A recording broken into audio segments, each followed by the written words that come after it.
तो भाई साहब आज एक नया चैप्टर स्टार्ट कर रहे हैं जिसका नाम क्या है, हाइड्रोकार्बन। यानी इससे पहले हम लोग पढ़ चुके हैं organic chemistry some basic principles and techniques, जिसमें हमने resonance, inductive effect, hyper conjugation, IUPAC nomenclature, isomerism, ये सारी चीजें देखी थी। ठीक है ना।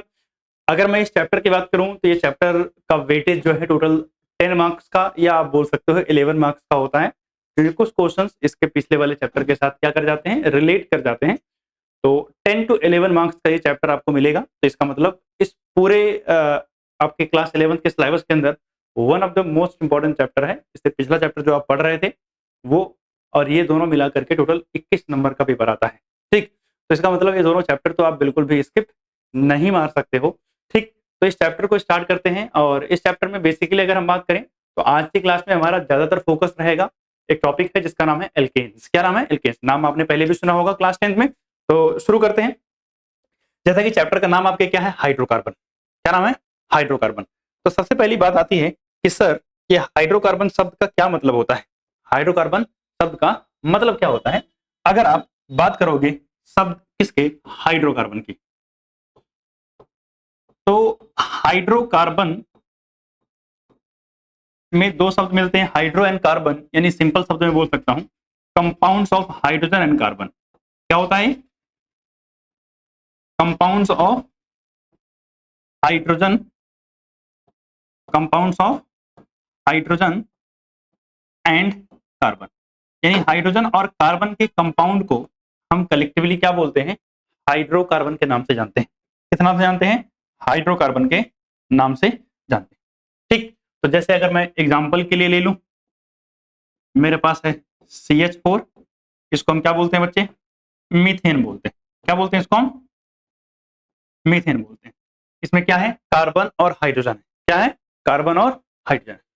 अगर मैं बात करूं, जैसे एग्जांपल के लिए मैंने बात कर लिया C2H4, इसे क्या बोलते हैं?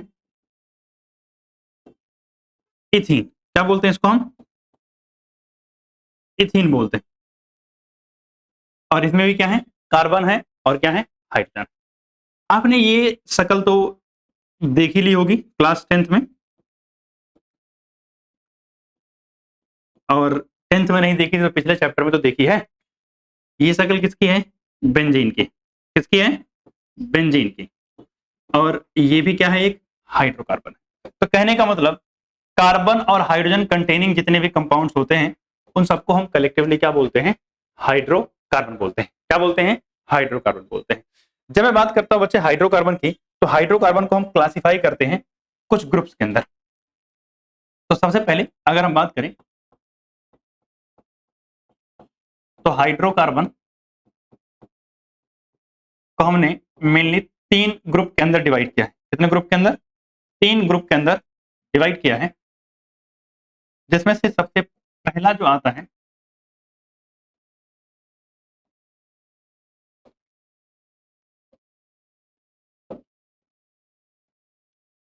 वो आता है सैचुरेटेड हाइड्रोकार्बन। कौन सा hydrocarbon?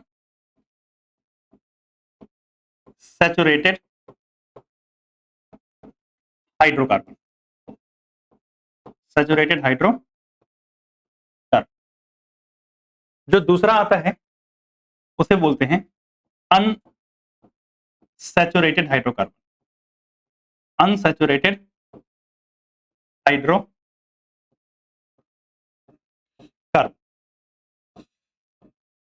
And the third one is aromatic hydrocarbon. कौन सा hydrocarbon? Aromatic hydrocarbon. Aromatic hydrocarbon. तो सैचुरेटेड, अनसैचुरेटेड और एरोमेटिक हाइड्रोकार्बन। अगर आप सैचुरेटेड हाइड्रोकार्बन की बात करते हो तो सैचुरेटेड हाइड्रोकार्बन के अंदर जो ग्रुप आते हैं उनका नाम क्या है? एल्केन। क्या नाम है? एल्केन, जिनके बारे में आज इस क्लास में हम समझेंगे। ठीक है ना। अगर हम बात करें सैचुरेटेड हाइड्रोकार्बन की, तो यहां पर जितने भी बॉन्ड होंगे सारे के सारे क्या होंगे? सिंगल बॉन्ड होंगे। कैसे होंगे? Single bond. यानी मैं ये बोल सकता हूं कि यहां पर क्या होगा? All single bond. All single bond. यानी सारे के सारे बॉन्ड कैसे होंगे? सिंगल बॉन्ड आपको देखने को मिलेंगे। किसके अंदर? इन सैचुरेटेड हाइड्रोकार्बन। वेयर जब आप जाते हो अनसैचुरेटेड में तो इसको फर्दर दो ग्रुप में डिवाइड कर दिया जाता है, और वो दो ग्रुप कौन है? एक है आपका एल्कीन, क्या है? एल्कीन है, और दूसरा आपका क्या है बच्चे? एल्काइन है। तो अगर मैं एल्कीन की बात करूं तो एल्कीन में एटलीस्ट एक डबल बॉन्ड होगा, 2 हो जाए, 3 हो जाए, 4 हो जाए, मुझे कोई समस्या इस बात से नहीं है। लेकिन कम से कम कितने डबल बॉन्ड होने चाहिए? एक डबल बॉन्ड होने चाहिए। यानी यहां पे क्या होगा? एटलीस्ट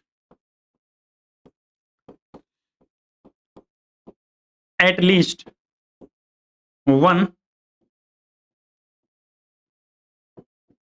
डबल बॉन्ड क्या होना चाहिए? प्रेजेंट होना चाहिए। लेकिन जब आप अल्काइन की बात करते हो तो in case of alkyne at least one triple bond होना चाहिए।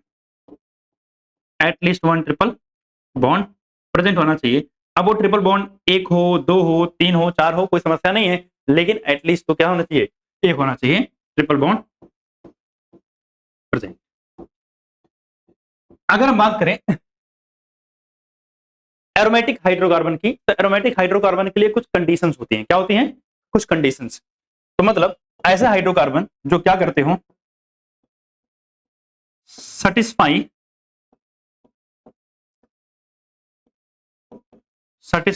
Condition of aromaticity, satisfy condition of aromaticity. भैया एरोमेटिसिटी की जो भी कंडीशन होंगे उसको सेटिस्फाई करने चाहिए। अब ये कंडीशंस क्या हैं, कैसे पता करते हैं कि ये एरोमेटिक है या नहीं है, इसको आप आगे पढ़ोगे। ठीक, अगर मैं इसके एग्जांपल की बात करूं, जैसे मैं अगर एग्जांपल एक दे दूं सबका, तो जब आप एल्केन की बात करते हो तो एल्केन का एग्जांपल है CH4, जिसको हम क्या बोलते हैं? मीथेन बोलते हैं। क्या बोलते हैं? मीथेन। वेयर जब आप एल्कीन की बात करते हो तो एल्कीन का एग्जांपल अभी जब मैंने ऊपर लिखा था C2H4, इसे हम क्या बोलते हैं? इथीन। वेयर जब हम बात करते हैं अल्काइन की तो इसका एग्जांपल जैसे मान लिया मैंने दे दिया C2H2, इसे हम क्या बोलते हैं? इथाइन। वेयर अगर हम इसकी बात करें तो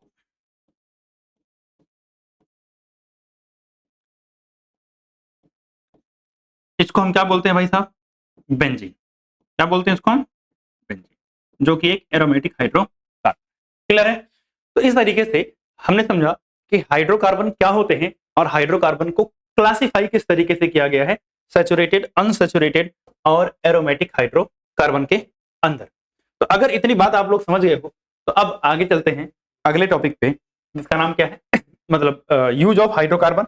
अब हाइड्रोकार्बन के यूजेस कहाँ हैं? बहुत ज्यादा इंपॉर्टेंट नहीं है, लेकिन हाँ थोड़ा सा आइडिया होना चाहिए कि जो चैप्टर पढ़ने जा रहे हो ये हमारे लाइफ में कहीं काम आता है या नहीं आता है। तो भाई साहब कहीं नहीं, बहुत सारी जगहों पर हमारे जीवन में काम आता है। जैसे सबसे पहले अगर मैं बात करूं तो इसका हम यूज करते हैं एज ए फ्यूल। कैसे यूज किया जाता है? फ्यूल की तरह। जैसे सीएनजी, सीएनजी का फुल फॉर्म क्या होता है? Compressed natural gas. ठीक है ना? आपको पता है बहुत सारी गाड़ियां दिल्ली में तो सीएनजी वाली चलती ही हैं, बसें तो ऑलमोस्ट पहले की सारी सीएनजी वाली हैं, अभी कुछ इलेक्ट्रिक बसें आ गई हैं। तो सीएनजी जो है एज ए फ्यूल इस्तेमाल किया जाता है, जो कि एक हाइड्रोकार्बन का बना हुआ कंपाउंड है। LPG, liquefied petroleum gas, LPG जो आप घरों में सिलेंडर आता है खाना पकाने के लिए, कुकिंग के लिए, उसको भी आप एज ए फ्यूल यूज करते हो, और ये भी क्या है? एक हाइड्रोकार्बन ही होता है। इसके अलावा पेट्रोल, डीजल, ये सब आप गाड़ियों में इस्तेमाल करते हो, ये भी हाइड्रोकार्बन के कंपाउंड्स होते हैं। क्लियर है? इसके बाद अगर हम बात करें तो इसका इस्तेमाल कहां करते हैं? Manufacturing of polymer. किसमें? Manufacturing of polymer. अब सर ऐसे कौन से पॉलीमर बनाने में इस्तेमाल करते हैं? अपने जीवन में आप एक चीज इस्तेमाल करते हो, पॉलीथीन, जो कभी कभी बैन कहीं कहीं जगहों पर है। ठीक है, जिसको डिकम्पोज करना बड़ा मुश्किल काम होता है, तो पॉलीथीन भी हाइड्रोकार्बन की बनी होती है। किसकी बनी होती है? हाइड्रोकार्बन। क्या सुनो? पॉली और उसका देखो इथीन, अभी तो थोड़ी देर देखा ना, इथीन, C2H4 इथीन था, तो पॉलीथीन मतलब बहुत सारे इथीन को जोड़ के पॉलीथीन बनाई जाती है। ठीक है ना? तो पॉलीथीन। इसके अलावा अगर आप बात करोगे सॉल्वेंट फॉर पेंट, जब पेंटिंग करने जाते हो तो उसमें हम सॉल्वेंट यूज करते हैं। सॉल्वेंट समझते हो ना, जिसमें कोई सॉल्यूट डिजॉल्व किया जाता है उसे सॉल्वेंट बोलते हैं।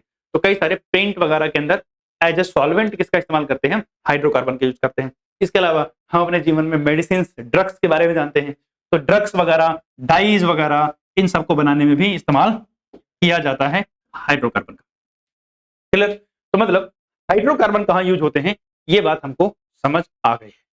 तो अगर ये बात समझ आ गई तो आगे चलते हैं, और हमारे पास जो टॉपिक शुरू होता है उसका नाम क्या है? एल्केन्स। क्या नाम है? एल्केन्स। तो अगर हम बात करें एल्केन की, तो एल्केन के बारे में कुछ चीजें तो पहले ही आपने पता कर ली है स्टार्टिंग में ही। तो आपको पता है alkane is a saturated hydrocarbon. कैसा हाइड्रोकार्बन है?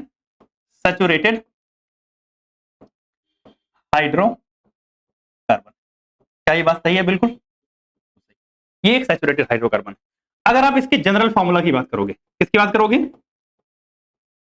जनरल फॉर्मूला की, तो इसका जनरल फॉर्मूला होता है CnH2n प्लस 2। अगर इस जनरल फॉर्मूला के हिसाब से मैं एग्जांपल दूं, तो एक एग्जांपल मेरे पास है CH4। अगर मैं n की वैल्यू 1 रख दूं, तो n की जगह 1, कार्बन 1 होगा, 2 1 जा 2 और 2 4 हो जाएंगे ना, तो CH4 हो जाएगा। इसके अलावा देखो C2H6 हो जाएगा, C3H8 हो जाएगा, ETC। ये सब क्या है? हाइड्रोकार्बन, मतलब एल्केन। अगर मैं एल्केन के अंदर इसकी बात करूं बच्चे, तो इसका नाम क्या है? मीथेन। क्या है? मीथेन। मीथेन जो है बच्चे, ये कहां मिलती है?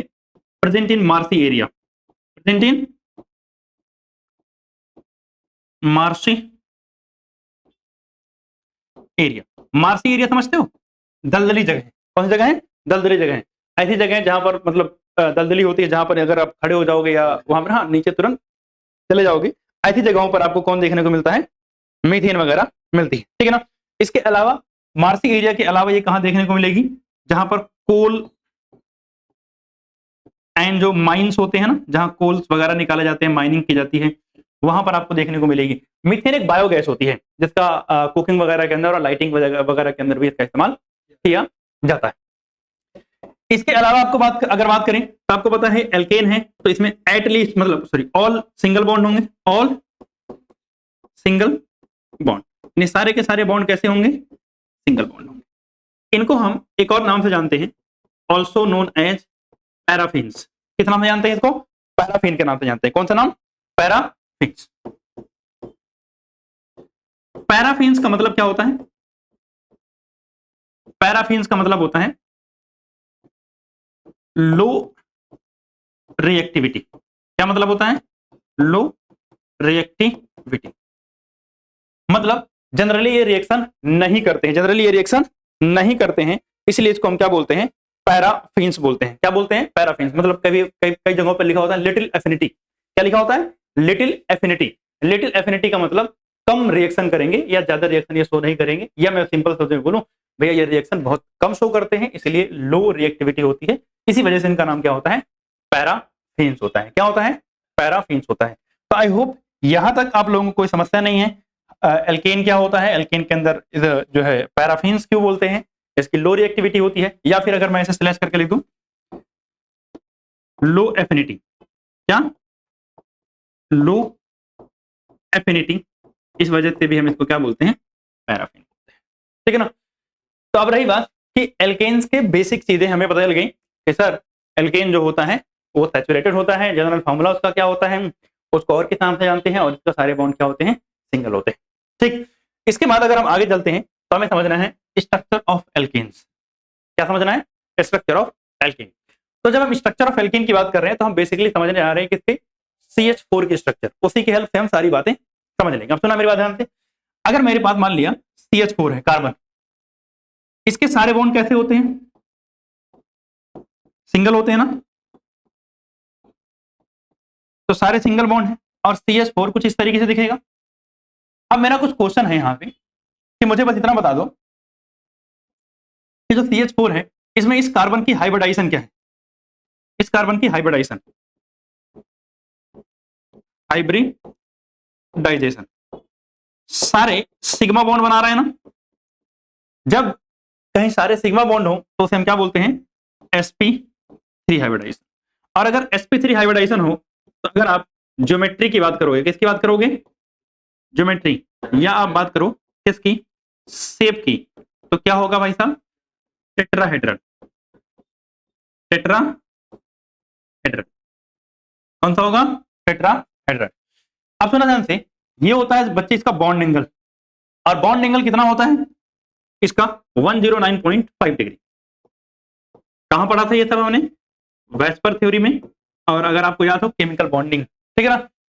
कितना बॉन्ड एंगल होता है? 109.5 डिग्री। 109.5 डिग्री।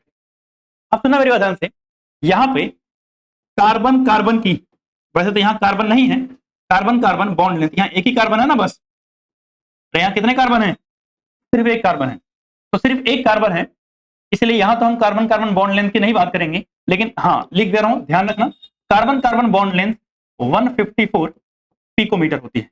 कितनी होती है? 154 पिकोमीटर होती है। जबकि कार्बन और हाइड्रोजन की बॉन्ड लेंथ, कार्बन और हाइड्रोजन की बॉन्ड लेंथ जो होती है बच्चे, वो होती है 112 पिकोमीटर। कितनी होती है? 112 पिकोमीटर होती है। तो ये बात हो गई कार्बन कार्बन बॉन्ड लेंथ की और कार्बन हाइड्रोजन बॉन्ड लेंथ की। अब आपको पता है कि हाइब्रिडाइजेशन मैंने क्या बताई? sp3 बताई। तो अगर मैं हाइब्रिड ऑर्बिटल वाला डायग्राम बनाऊं तो आपको पता है हाइब्रिड ऑर्बिटल कुछ ऐसे दिखती है ना। मेरे पास टोटल ऐसी कितनी ऑर्बिटल होंगी? 4 ऑर्बिटल होंगी। तो अगर मैं यहां से इसे कॉपी कर लूं ऐसे, ठीक,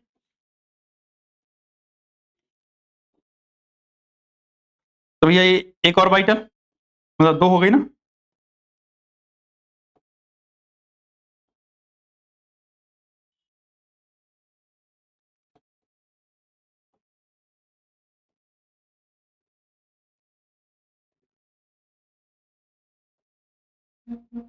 सही बात। अब सुना ध्यान से, यहां पर कौन है? हाइड्रोजन है। कौन है भाई?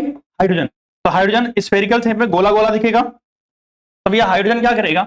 इधर एक हाइड्रोजन यहां ओवरलैप कर रहा होगा इसके साथ, उसका एक हाइड्रोजन यहां ऐसे ओवरलैप कर रहा होगा, एक हाइड्रोजन इधर ऐसे ओवरलैप कर रहा होगा, और एक हाइड्रोजन इधर ऐसे ओवरलैप कर रहा होगा, और इस तरीके से क्या बनेगा? आपका बॉन्ड बन जाएगा।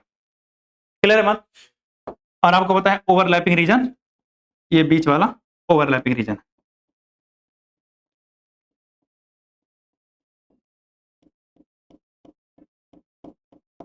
ठीक, तो ये ऑर्बिटल डायग्राम हो गया अगर आप बनाओगे किसका? CH4 का। तो इस तरीके से हमने समझा स्ट्रक्चर ऑफ हाइड्रोकार्बन में एल्केन के बारे में। किसके बारे में? हाइड्रोकार्बन के अंदर हमने स्ट्रक्चर ऑफ एल्केन को देखा। अब आगे चलते हैं। सुनो, यहां तक कोई समस्या किसी को? नहीं ना? कोई दिक्कत नहीं है, कोई दुख दर्द कुछ भी नहीं? ठीक। अब आता है हमारे पास आइसोमेरिज्म एंड नोमेनक्लेचर। अब सुनना, ये तो हम पहले पिछले चैप्टर में पढ़ चुके हैं, तो यहाँ बस एक रिवीजन टाइप का है, और जो है ज्यादा देर हम यहाँ नहीं लगाएंगे।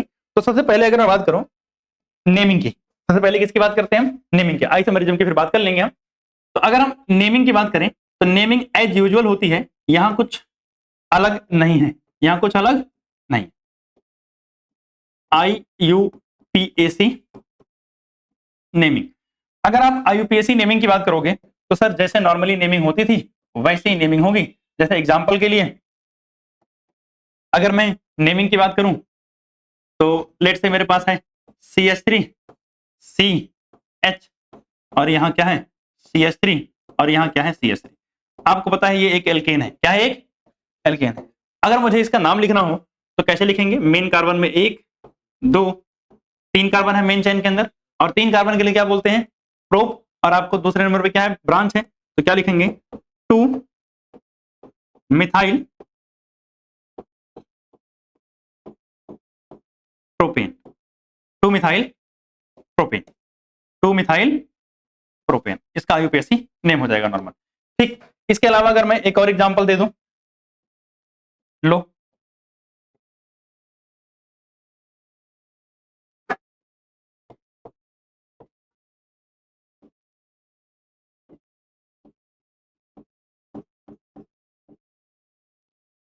अगर मुझे इसका नाम लिखना हो तो ये नंबरिंग कैसे करूंगा? 1 2 3 नंबर पे आ रहा है, 1 2 3 नंबर पे। ब्रोमो को प्रेफरेंस देंगे, 1 2 3 4 5 और 6। तो अगर हम बात करें तो 3 पे आ रहा है ब्रोमो, तो क्या लिखूंगा 3 ब्रोमो, उसके बाद 4 मिथॉक्सी होगा ना, 4 मिथॉक्सी, और कितने कार्बन है 6 कार्बन, तो क्या नाम हो जाएगा हेक्सेन। क्लियर है। तो ये बात हो गई किसकी आईयूपीएसी नेमिंग की। अब आईयूपीएसी नेमिंग के लिए कुछ एनसीईआरटी में एग्जांपल्स दे रखे हैं, उन एग्जांपल्स को करना है, अभी बता दूंगा मैं लास्ट में। अब नेमिंग के बाद अगर हम आए आइसोमेरिज्म में, किसमें आए आइसोमेरिज्म में, तो आइसोमेरिज्म आपको पता है बहुत सारे थे, लेकिन हम यहां वही बात करने वाले हैं जो आइसोमेरिज्म आपको इनमें देखने को मिलेगा।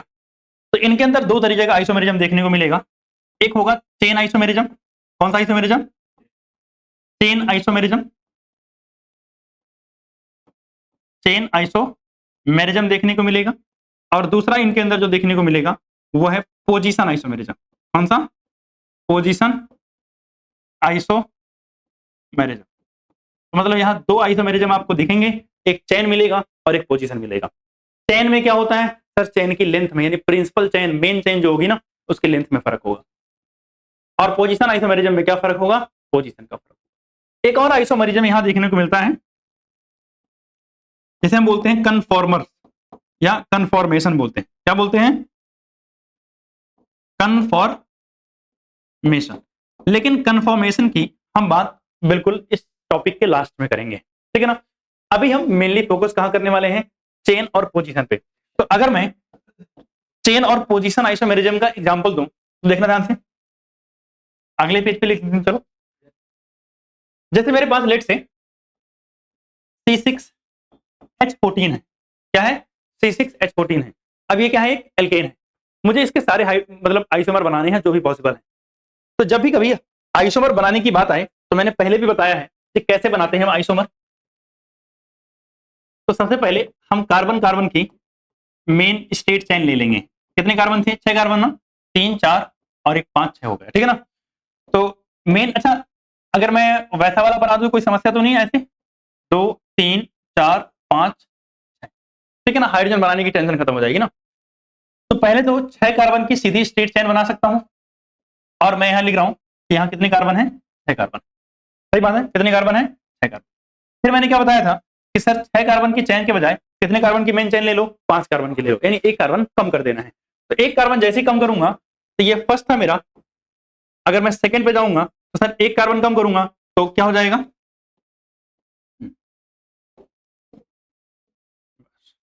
एक कार्बन कम करूंगा तो 2 3 4 5। सही बात।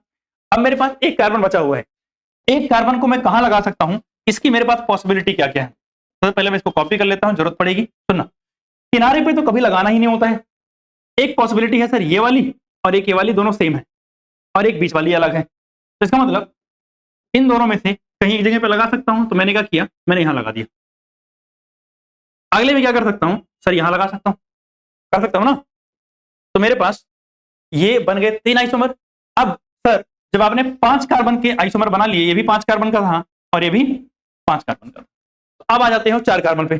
जब 4 कार्बन पे आते हैं तो हमारे पास 4th नंबर का आइसोमर 2 3 और ये 4।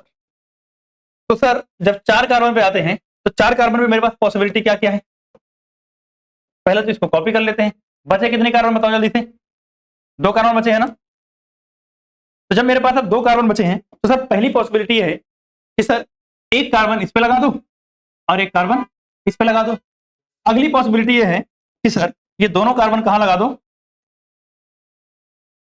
एक ही कार्बन पे लगा दो, मतलब यहीं पर ये भी लगा दिया और यहीं पर ये भी लगा दिया। ठीक, तो ये हो गया मेरे पास 5वां। सही बात है। इसमें भी कितने कार्बन है 4 कार्बन। कितने कार्बन है 4 कार्बन। अब मेरी बात ध्यान सुनना, पोजीशन आइसोमर होने के लिए नंबर ऑफ कार्बन सेम होने चाहिए। क्या सेम होने चाहिए, number of carbon main chain में सेम होने चाहिए। तो अगर मैं बात करूं, यहां देखो 5 कार्बन 5 कार्बन है ना, दोनों में 5 कार्बन। तो इसका मतलब मैं बोल सकता हूं 2 and 3 ये दोनों क्या है, पोजीशन आइसोमर है, यानी पीआई। सही बात है। इसका अगर मैं 6 और मतलब 1 and 3 की बात करूं तो 6 और 5 कार्बन का डिफरेंस है, तो 1 की बात करूं और थर्ड की बात करूं तो प्रिंसिपल चेन में नंबर ऑफ कार्बन का डिफरेंस है तो क्या हो जाएंगे CI मतलब चेन आइसोमर हो जाएंगे। या फिर आप 1 के साथ थर्ड की बात कर लो तब भी तो वही हो जाएगा, और 1 के साथ सेकंड की बात कर लो तभी वही आ जाएगा। तो अगर मैं 1 और 2 की बात करूंगा तो ये भी क्या होगा, चेन आइसोमर होगा। अगर मैं 4 मतलब इसका फोर्थ एंड फिफ्थ की बात करूं तो क्या हो जाएगा, फोर्थ कॉमा फिफ्थ। तो यहां भी किसका फर्क है, पोजीशन का, तो ये भी क्या हो जाएगा, यानी पोजीशन आइसोमर। वैर अब फिर इनको 5 और 4 को कंपेयर कर लोगे तो फिर से चेन बन जाएगा। तो लेट से मान लेता हूं मैंने कह दिया भैया 3 और 4 को मैंने कंपेयर कर दिया और मान लिया 2 और 4 को मैंने कंपेयर कर दिया। ऐसे आप कंपेयर करते जाओगे सबको मिल जाएगा ये CI है और ये CI है। अब इसके ज्यादा मैं कर नहीं रहा हूं, अब आप आपस में सबको कंपेयर कर लो, आपको CI और PI मिलते चले जाएंगे। जहां पर नंबर ऑफ कार्बन का मेन चेन में डिफरेंस हो वो चेन आइसोमर होगा, जहां नंबर ऑफ कार्बन सेम हो लेकिन पोजीशन का फर्क हो वो क्या होगा, पोजीशन आइसोमर। तो आई होप पोजीशन आइसोमर और चेन आइसोमर समझ में आया कि जो आपको एल्केन के अंदर दिखेंगे वो कौन कौन से दिखेंगे और कैसे दिखेंगे। क्लियर है यहां तक? चलो अगले पेज पे।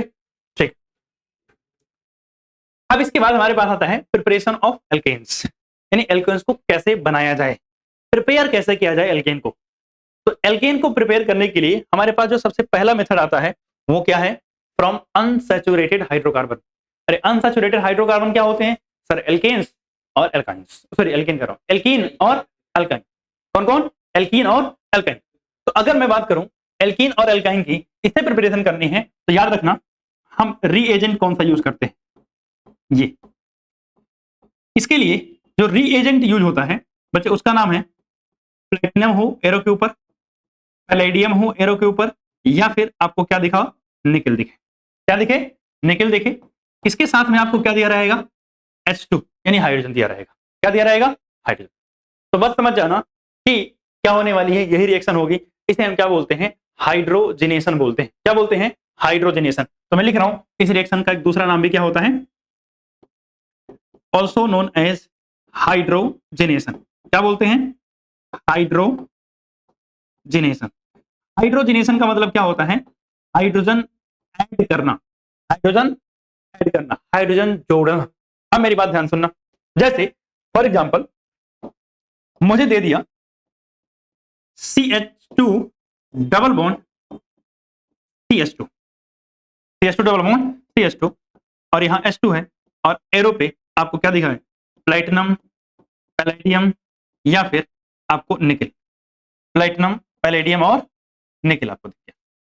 अच्छा एक और बात, ये जरूरी नहीं कि हाइड्रोजन यहां प्लस में हो सकता है हाइड्रोजन यहां लिखा हो, तो कोई समस्या वाली बात नहीं। तो आपको अगर एरो के ऊपर ध्यान देना है, एरो के ऊपर क्या दिख गए, प्लेटिनम, पैलेडियम, निकल में से कोई एक दिख गया, प्लेटिनम, पैलेडियम और निकल में से कोई एक दिख गया, और आपको उसके साथ में क्या दिख गई, हाइड्रोजन। तो आपको क्या करना है, हाइड्रोजनेशन करना है। हाइड्रोजनेशन का मतलब क्या हुआ, डबल बॉन्ड तोड़ोगे, एक एक हाइड्रोजन दे दोगे।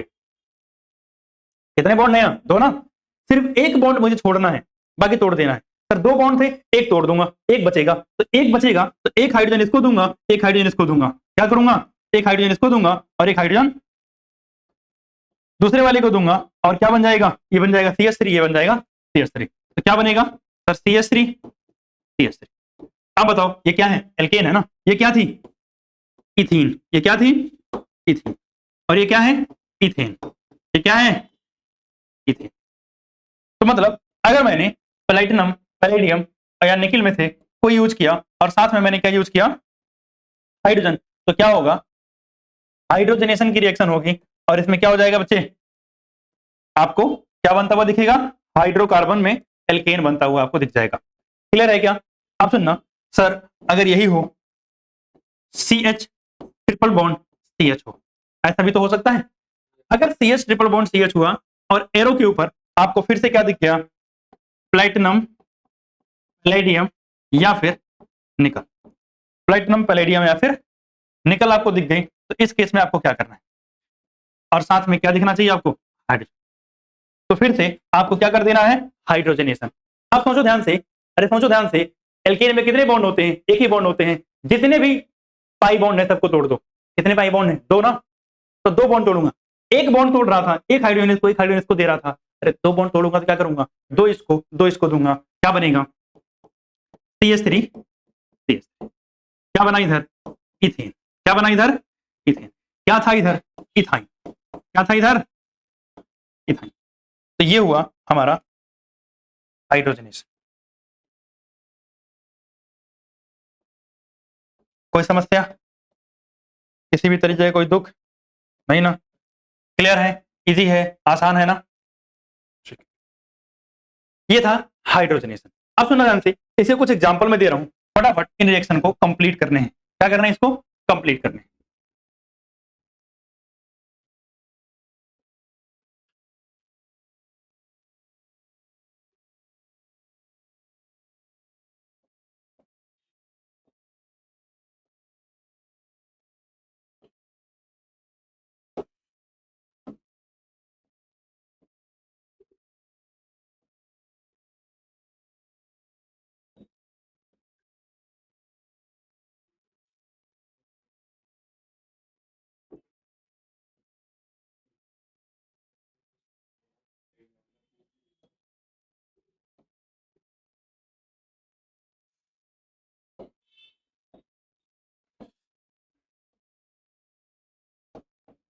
प्लेटिनम, पैलेडियम या फिर निकल और साथ में H2। प्लेटिनम, पैलेडियम या फिर निकल और साथ में क्या दिया, H2।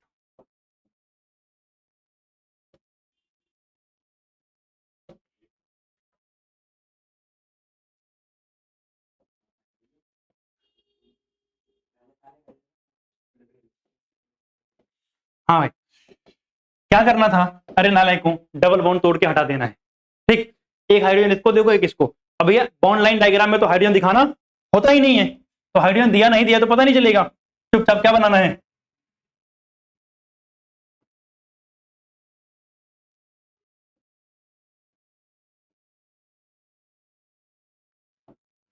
ये लो, कितने थे यहाँ, प्रोडक्ट बन गया। मतलब आप समझे कुछ, सिर्फ डबल बॉन्ड या ट्रिपल बॉन्ड जहां है उसको हटा देना है यार। क्या किया हमने यहाँ पर, हाइड्रोजन देके हटाया है, लेकिन बॉन्ड लाइन डायग्राम में हम हाइड्रोजन को दिखाते हैं नहीं, तो इसलिए लिखने की जरूरत तो पड़ती नहीं है। अगर ऐसा वाला होता तो हाइड्रोजन हमें यहाँ दिखता कि इसको 3 हाइड्रोजन मिल गए, मतलब इसको 1 मिला है तो 3 हो गया, उसको 2 मिले हैं तो भी 3 हो गए, ठीक है ना। बट हमें पता है कि बॉन्ड लाइन डायग्राम में हमें दिखाना जरूरी नहीं होता है, तो हमारा काम इसी से चल जाएगा, ठीक है ना। तो ये आपकी reaction number 1, reaction number 2, reaction number 3 और ये रिएक्शन नंबर 4। क्लियर है बात, यहां तक कोई समस्या नहीं ना। चलो अगले पे, अब अगले पे चलते हैं। आता है फ्रॉम अल्काइल हैलाइड। कहां से, अल्काइल हैलाइड से। तो सबसे पहली बात आती है कि सर ये अल्काइल हैलाइड क्या चीज होती है, पहले तो ये बता दो अल्काइल हैलाइड क्या चीज होती है। अगर मैं बात करूं अल्काइल हैलाइड, देखो ध्यान से, अल्काइल का मतलब होता है आर और हाइड्रोजन इसके साथ जोड़ना मतलब एक्स, इसे क्या बोलते हैं हम, अल्काइल हैलाइड। अगर मैं बात करूं तो हो सकता है ये RCl हो सकता है ये RBr हो सकता है ये RI हो सकता है ये RF। ये सब के सब क्या है, अल्काइल हैलाइड। अभी R क्या है, R is the number of carbon, मतलब आपके क्या होगा, अल्काइल ग्रुप होगा, कार्बन ही होंगे वो, ठीक। तो ये अल्काइल हैलाइड, ये क्या है, अल्काइल हैलाइड। यहां पे बात समझे कि अल्काइल हैलाइड क्या होता है, कोई समस्या किसी को नहीं ना, ठीक। अब सुनो ध्यान से, मेरे पास मान लिया CH3 CH2। अच्छा एक और चीज यहां से मैं हटा देता हूं इसको, RF नहीं होता है, मतलब फ्लोरीन बहुत कम रिएक्टिव होता है, अभी बता दूंगा, अब कहीं उसको गलत ना समझ जाओ। जैसे मेरे पास ही है बच्चे CH3, पहले एक ही कार्बन ले लेते हैं। मेरे पास क्या है CH3, यहाँ X है, CH3 यहाँ क्या है X। X could be chlorine, bromine और आयोडीन, यानी X इनमें से कोई हो सकता है, लेकिन फ्लोरीन नहीं होता। कौन नहीं होता, फ्लोरीन नहीं होता। कौन नहीं होता भाई, फ्लोरीन नहीं होता। अब सुनना, जब भी आपको एरो के ऊपर क्या दिख जाए, Zn के साथ में क्या दिख जाए, HCl दिख जाए, Zn के साथ HCl, या फिर ऐसे लिखा हुआ मिले Zn के साथ में H प्लस, क्या दिखे, H प्लस।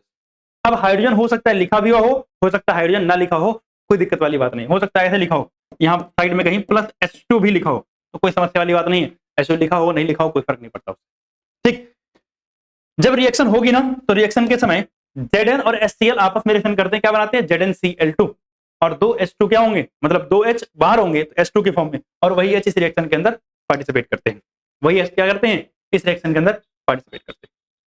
आपको कुछ नहीं करना, बड़ा सिंपल सा काम करना है। इस रिएक्शन के अंदर आपको क्या लग रहा है, ये जो CH3 था ना, CH3, इसको क्या करना है, एक हाइड्रोजन दे देना है, तो ये क्या बन जाएगा, CH4 बन जाएगा, क्या बन जाएगा, CH4, और इधर क्या बाहर हो जाएगा, HX बाहर हो जाएगा, क्या बाहर हो जाएगा, HX बाहर हो जाएगा। मतलब सिंपल शब्दों में जो मेरे पास कौन था, अल्काइल हाइलाइड था, अल्काइल हाइलाइड में से हाइड्रोजन हटा देना है, और हाइड्रोजन हटा के उसको क्या देना है, एक हाइड्रोजन दे देना है, बात खत्म हो जाएगी। क्या कर देना है, एक हाइड्रोजन दे देना है, बात पूरी खत्म हो जाएगी। ये एक सिंपल सी रिएक्शन, एग्जांपल और देखते हैं, इसको नोट करो पहले। एक और चीज देखना, अगर हम बात करें यहां रिएक्टिविटी ऑर्डर की, किसकी बात करें, रिएक्टिविटी ऑर्डर की, मतलब कौन जल्दी रिएक्शन करता है, तो अगर आपको क्या मिले, Ri मिले, वो फास्ट रिएक्शन करेगा, फिर उससे स्लो करेगा RBr, और उससे स्लो करेगा RCl। जो RF वाला होता है वो बहुत ज्यादा स्लो होता है, इसी वजह से हम उसकी बात भी नहीं करते, ठीक है ना। रिएक्शन क्या होती है, बहुत ज्यादा स्लो होती है, क्योंकि बॉन्ड लेंथ क्या होती है, छोटी होती है। बॉन्ड लेंथ क्या होती है, R और Cl की, मतलब R और F की, या कार्बन और फ्लोरीन की छोटी बॉन्ड लेंथ होती है। चलो एग्जांपल देखते हैं, समझना। इन रिएक्शन को कंप्लीट करना है आपको खुद। मेरे पास है CH3 CH2 Cl, मेरे पास है CH3 CH2 CH2 Br, ठीक।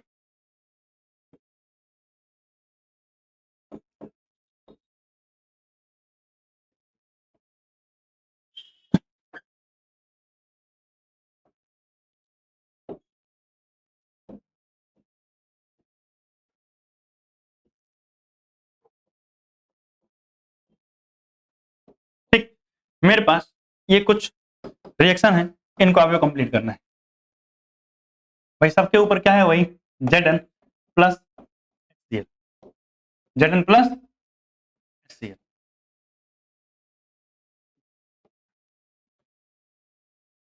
Zn plus HCl। चलो फटाफट ये सारी रिएक्शन कंप्लीट कर दो। क्या बनने वाला है आपके हिसाब से, बना लिया सबने, हाँ भाई बना लिया। अब सुना ध्यान से, अगर हम बात करें CH3 CH2 Cl में, तो क्या करना होता है, Cl हटाना है और इसको एक हाइड्रोजन दे देना है। आप ऐसे बोलो ना, सर इसको एक हाइड्रोजन देना है, इसको एक हाइड्रोजन देना है, यहाँ से बॉन्ड तोड़ देते हैं, HCl बाहर होगा और CH3 बन जाएगा। तो क्या बनेगा यहाँ पर, सर CH3 और साथ में क्या बाहर हो जाएगा, HCl, ठीक है। यहाँ देखो क्या बनेगा, CH3 CH2, और इस कार्बन को एक हाइड्रोजन मिलेगा CH3, और यहाँ क्या बाहर होगा, H, क्या है, Br है, HBr। यहाँ देखो लास्ट में Br है, तो आप समझो ध्यान से, यहीं से तोड़ते हैं, इसको एक हाइड्रोजन देते, बात खत्म हो जाती। तो आपको पता है सिर्फ इतना ही तो बचेगा, तो सीधा सीधा मैं क्या कर दूं, कितने कार्बन हो जाएंगे, 1 2 3 4 कार्बन, सीधा तो 2 3 4, ये बन जाएगा ना सीधा। यहाँ देखो Br, यानी यहाँ से Br क्या हो जाएगा, बाहर हो जाएगा, भाई यहीं से बॉन्ड टूटेगा ना, तो Br बाहर, तो नीचे क्या बच जाएगा, यही तो बच जाएगा। यानी सीधा अगर बात करूं तो प्रोडक्ट मुझे क्या मिलने वाला है, साइक्लोपेंटेन मिलने वाला है। क्या मिलने वाला है, साइक्लोपेंटेन। ये सब क्या है, प्रोडक्ट। कोई समस्या, कोई दिक्कत नहीं ना, ठीक, बहुत बढ़िया। अब हमारे पास अगली रिएक्शन आती है, दैट इज वुड्स रिएक्शन। कौन सी reaction, Wurtz reaction. Alkyl halide की ये दूसरी रिएक्शन है, अल्काइल हाइलाइड की कौन सी रिएक्शन, सेकंड रिएक्शन है। अब सुनना, वुड्स रिएक्शन जो है मोस्ट इंपॉर्टेंट रिएक्शन है, मोस्ट इंपॉर्टेंट मतलब ये आपके पेपर में आती रहती है बहुत कॉमनली, ठीक है ना। आपके पेपर में क्या आएगी, ये बहुत कॉमनली आपको देखने को मिलेगी। अगर मैं वुड्स रिएक्शन की बात करूं तो जैसे एग्जांपल के लिए मेरे पास क्या है, CH3 Cl, ये क्या है, अल्काइल हैलाइड है ना, इसके बारे में ऑलरेडी पीछे बता चुका हूं, इसलिए दोबारा यहां नहीं बताना है, ठीक है ना। मैंने इसकी रिएक्शन अगर कराई किसके साथ, सोडियम के साथ, और एरो पे मुझे मिला ड्राई ईथर, क्या मिला, ड्राई ईथर, तो पता है आपको क्या होगा, ये आपको दिख रहा है आर ग्रुप, ये आर ग्रुप क्या हो जाएगा, डबल हो जाएगा। अच्छा चलो एक काम करता हूं, मैं इसको आर ही ले लेता हूं, इसको मैं क्या ले रहा हूं, आर।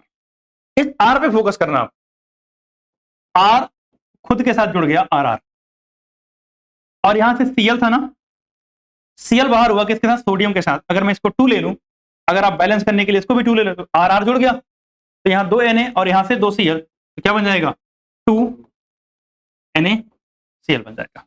अगर आप चाहो इस Cl को सीधा सीधा क्या लिख सकते हो, X, तो अगर आप इसको X लिखोगे तो यहां Cl की जगह क्या आ जाएगा, X आ जाएगा, क्या आ जाएगा, X आ जाएगा।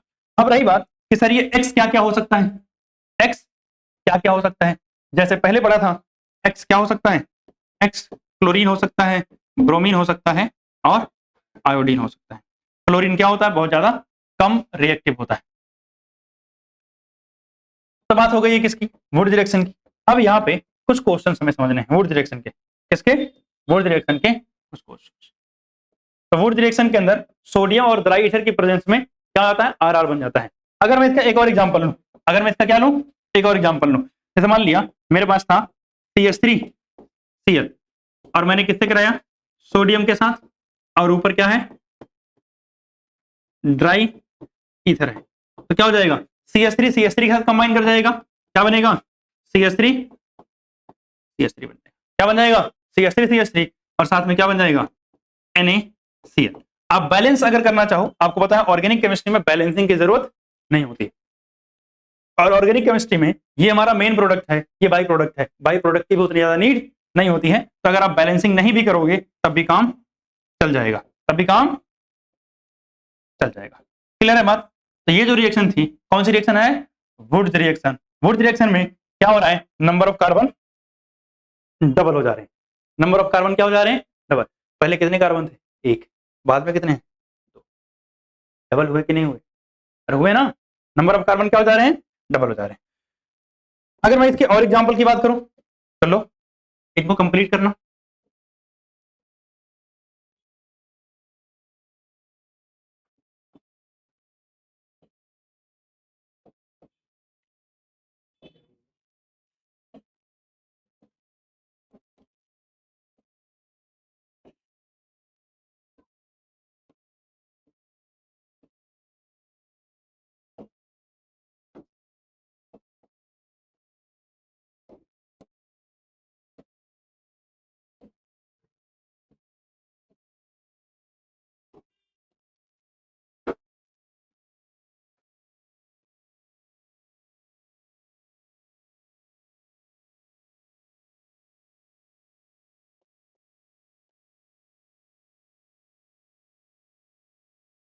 ठीक, चल करना तो भाई साहब इन रिएक्शन को, एक आध और लिख देता हूँ, थोड़ा सा नीचे करते हैं, इसको थोड़ा सा और नीचे करते हैं, इसको थोड़ा सा यहाँ, इन भाई साहब को थोड़ा और नीचे।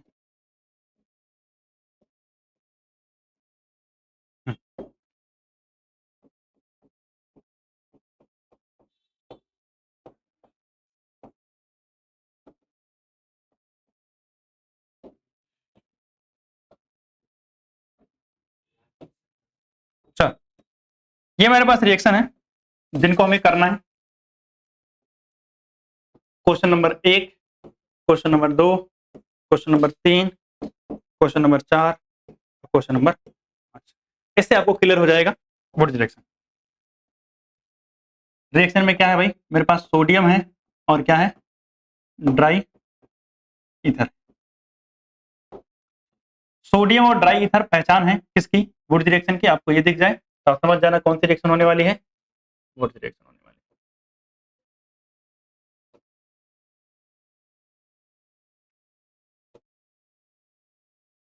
चलो फटाफट प्रोडक्ट बता दो। पहले वाले में तो आसान सा काम है कि जो इतना ग्रुप है उसको डबल करना है। कैसे करूं बताओ सर? इधर देखो CH3 CH2 ये किया ना। अब इसका मिरर इमेज क्या होता है? फ्लिप करके बनाओगे ना, तो मतलब इसी के साथ क्या जुड़ जाएगा? CH2 और CH3। इतना याद रखना, मिरर इमेज जुड़ती है। कौन जुड़ती है? Mirror image. जैसे यहां देखना, यहां ये बनाया ना, बनाया कि नहीं बनाया? अच्छा बताओ इसका मिरर क्या बनेगा? सर इसका मिरर इसका उल्टा बनेगा। जैसे अगर मैं यही करूं, ये है मेरे पास, और देखना मिरर कैसे बनाता हूं। यहीं पे है मेरे पास मिरर, ये देखो ये कहां गया मिरर, बना? यही तो है मिरर। तो दो मिरर को आपस में क्या कर देना है? जोड़ देना है। बन गया। क्या बन गया? प्रोडक्ट। इधर देखो, यहां पे आपको पता है यहां कार्बन है ना, अरे यही कार्बन है ना, 1 2 3 कार्बन, 3 कार्बन में कितना हो जाएगा? 6 कार्बन। तो 2 3 4 5 6 कार्बन। यहां देखो ध्यान से, इस पर है ना, तो क्या करना है? इधर देखो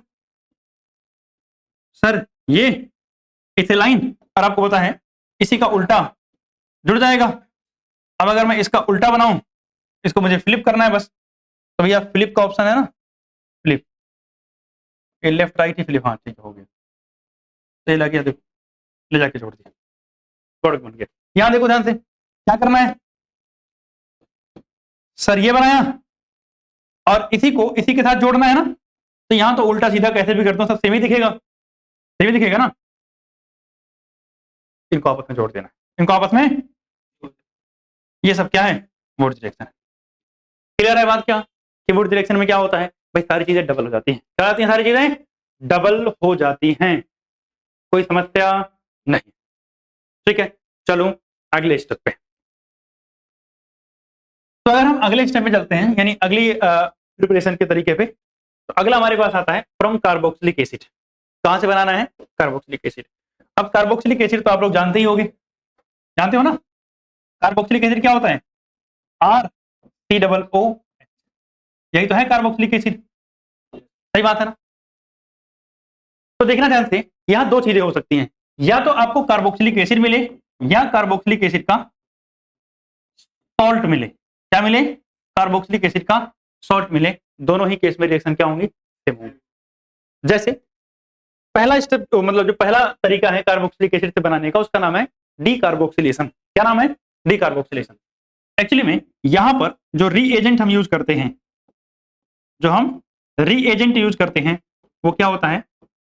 NaOH प्लस कैल्शियम ऑक्साइड। इसको कलेक्टिवली हम क्या बोलते हैं? Soda lime. क्या बोलते हैं इसको हम? Soda lime. क्या बोलते हैं? Soda lime. इसलिए अगर कभी नाम आपको मिले सोडा लाइम डीकार्बोक्सिलेशन, तो घबराने वाली बात नहीं है, कोई समस्या नहीं होनी चाहिए। सोडा लाइम डीकार्बोक्सिलेशन के नाम से भी इसको जान। अब सुना ध्यान से, अगर मान लिया आपने शुरू किया RCOOH से, किसे किया? RCOOH से, तो आपको सबसे पहले NaOH से रिएक्शन होगी और क्या बन जाएगा? RCOONA बन जाएगा, RCONA बन जाएगा। तो अगर आपने ऐसा मतलब RC डबल बॉन्ड OH से शुरू किया है, तो ये बन जाएगा। तो भैया आप चाहे वहां से स्टार्ट करो, यहां से स्टार्ट करो, बात सेम ही रहेगी, बात सेम ही रहेगी। तो अब सुना ध्यान से, मैं लिख रहा हूं दोनों के केस में। जैसे अगर मैंने यहां से स्टार्ट किया तो रिएक्शन हुई ये बना, और जब ये रिएक्शन हुई ये बना, तो आपको पता है कि मेरे पास एक बात और याद रखना, ऑर्गेनिक केमिस्ट्री के अंदर ऐसा नहीं होता है कि आपने बस एक NaOH लिया होगा, बहुत सारे NaOH होंगे। प्रैक्टिकल लाइफ में ऐसा थोड़ी है कि मैं एक लेके आऊंगा, बहुत सारे आएंगे। तो बहुत सारे NaOH होंगे, तो सर यहां NaOH और भी हो सकते हैं, कैल्शियम ऑक्साइड और होगा, और साथ में थोड़ी सी क्या लगेगी? हीट। जब हीट दोगे, ये सब कुछ दोगे, तो क्या बनता है बच्चे? RH बन जाता है। क्या किया मैंने? इधर देखना ध्यान से, R को मैंने H दे दिया है, इधर से क्या बाहर होता है? Na2CO3। क्या बाहर होता है? Na2CO3। क्या बाहर होता है? Na2CO3। मेन चीज जो है उस पर फोकस करना, RCOONA था, जो R था उसको H दिया है और बाकी पूरा ग्रुप हटा दिया है। मेन प्रोडक्ट क्या है? RH। बाई प्रोडक्ट भाड़ भी रहा है, मेन क्या है? RH। यानी कार्बोक्सिलिक एसिड के पहले जो जुड़ा हुआ है, कार्बोक्सिलिक एसिड के पहले जो जुड़ा हुआ है, उसको हाइड्रोजन देके बना देना है, उसको हाइड्रोजन देके बना देना है। हम मान लिया यही रिएक्शन आपकी सीधा यहीं से शुरू हुई, RCOONA, तो कुछ नहीं करना है, फिर तो एक ही स्टेप में हो जाएगी ना।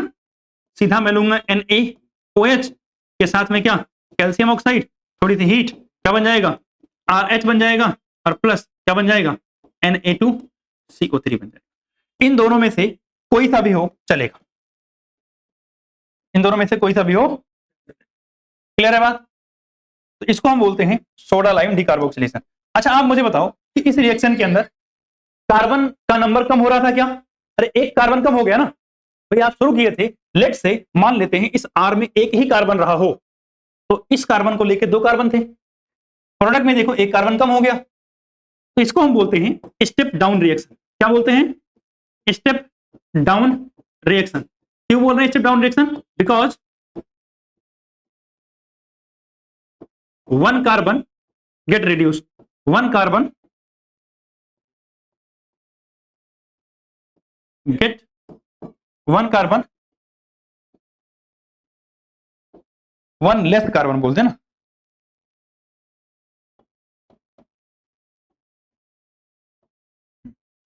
One less carbon present in product.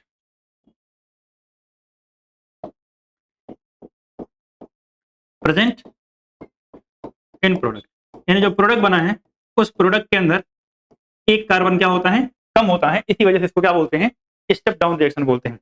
चलो इसका एग्जांपल लेते हैं, CH3 CH2 COONA, ठीक है ना।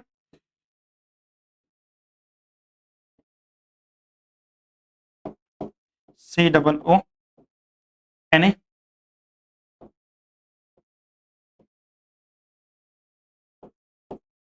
COONA,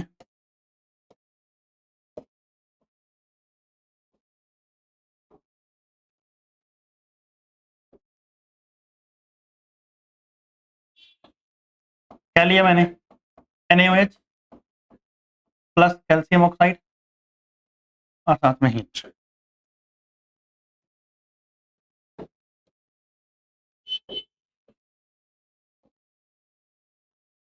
चले भाई, चलो रिएक्शन नोट करो जल्दी से, तो कंप्लीट करनी है इसको।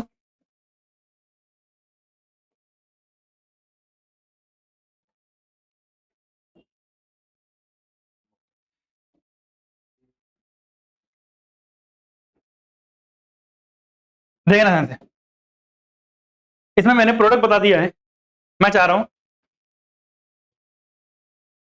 पीछे बताओ क्या होगा, ठीक है ना।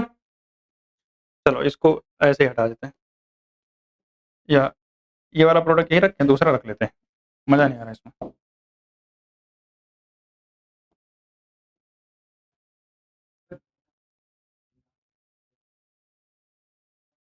ठीक है ना, चलो चलो चलो जल्दी से बनाता हूँ। तो अगर आप देखोगे तो डीकार्बोक्सिलेशन में क्या होता है, यही तो हटाना होता है, मेन प्रोडक्ट मुझे बनाने से मतलब है, तो क्या बनेगा, CH3 CH3, सही बात है, मेन प्रोडक्ट बनाना है। इधर देखो सर, ये हटा देना है, तो कितना, 1 2 3 4 कार्बन बनेंगे, तो 2 3 4 कार्बन बन जाएंगे, सही बात है ना। सर यहां से ये हटा देना है, तो ये बच जाएगा, सही बात है। इसमें उल्टा जाना है तो कहीं पर एक जोड़ दो इसमें, ठीक है ना। तो मतलब लेट्स से मैंने यहां से, अच्छा मैंने अगर ऊपर ना जोड़ के साइड में जोड़ दिया तो कोई दिक्कत हो जाएगी, तो मैंने यहाँ COONA जोड़ दिया, तो इससे भी कोई फर्क नहीं पड़ेगा, ठीक है, कोई दिक्कत। ये सब के सब क्या है, सोडा लाइम डीकार्बोक्सिलेशन, ठीक है ना। अब चलते हैं अगली रिएक्शन पे, दैट इज कॉल्वेज इलेक्ट्रोलिसिस। कौन सी इलेक्ट्रोलिसिस, कॉल्वेज इलेक्ट्रोलिसिस। तो अगर हम कॉल्वेज की इलेक्ट्रोलिसिस की बात करें, तो सबसे पहले अगर हम बात करते हैं इसकी रिएक्शन की, तो भैया यहाँ इलेक्ट्रोलिसिस है, मतलब हम पास करेंगे, इलेक्ट्रिक करंट पास करेंगे, और इलेक्ट्रिक करंट पास करने से रिएक्शन होगी, और जो मुझे प्रोडक्ट मिलने हैं वो प्रोडक्ट देखने को मिलेंगे। तो सबसे पहली बात अगर मैं बात करूं, तो ये भी रिएक्शन कार्बोक्सिलिक एसिड से या तो स्टार्ट होगी, मतलब या तो मेरे पास RCOOH होगा, या तो मेरे पास क्या होगा RCOO होगा। वैसे ज्यादातर रिएक्शन कहां से होगी, RCOO से ही स्टार्ट होगी, क्योंकि यहां पर भी बेस मिलता है और बेस से रिएक्शन होने के बाद क्या बन जाता है आपका सॉल्ट बन जाता है। भैया RCOOH क्या है, एसिड है ना। अगर NaOH यानी कोई बेस इसको दे दोगे तो तुरंत ही एसिड बेस रिएक्शन क्या बना लेगा, सॉल्ट बना लेगा। और RCOONA क्या है, सॉल्ट है। तो इसलिए ज्यादातर आपको रिएक्शन सॉल्ट से स्टार्ट मिलेगी। जैसे एग्जांपल के लिए लिख रहा हूं मैं, मेरे पास मान लिया CH3COO है। जब एरो के ऊपर आपको लिखा रहे इलेक्ट्रोलिसिस, क्या लिखा रहे हैं, इलेक्ट्रोलिसिस, तो समझ जाना कौन भाई साहब आ गए, कॉल्बे भाई साहब आ गए। कॉल्बे भाई साहब के हिसाब से सारा काम होगा। अब बताओ, इससे पहले जब आप वुड रिएक्शन पढ़े थे तो वहां क्या कर रहे थे सर, जो R वाला ग्रुप होता था, R मींस ये वाला ग्रुप, इसी को डबल कर देते थे। बस यही काम यहां भी कर दो, क्या हो जाएगा CH3 CH3 CH3 CH3, यानी डबल हो गया। इसके साथ कुछ बाई प्रोडक्ट मिलते हैं, CO2 मिलेगा, क्या मिलेगा CO2, और क्या मिलेगा 2H2 मिलेगा, 2 CO2 मिलेगा। अगर आप स्टार्टिंग यहां से बैलेंस करके करोगे तो आपको मिलता है, और क्या NaOH मिलता है, क्या मिलता है NaOH, क्या मिलता है NaOH मिलता है, ठीक है ना। H2, एक मिनट, H2 हटा दो यहां से, H2 नहीं रहेगा, यहां रहेगा 2 ना, 2NaOH, ठीक है ना। तो ये मुझे मिल जाएगा प्रोडक्ट किसका, कॉल्बेज इलेक्ट्रोलिसिस का। किसका है भाई साहब, कॉल्बे भाई साहब की इलेक्ट्रोलिसिस का। अब सुनो मेरी बात ध्यान से, इस रिएक्शन के अंदर आपने तो ये देख लिया कि होना क्या वाला है। मेन प्रोडक्ट ये है हमारा, क्या है मेन प्रोडक्ट, ये हमारा क्या है मेन प्रोडक्ट, तो इस पे फोकस करना है। तो सबसे पहले बात करते हैं सर ये बनाएंगे कैसे, अगर और भी रिएक्शंस आ जाएं तो बिल्कुल आसान सा है। लो लेट्स से अगले पेज पे ले लेते हैं।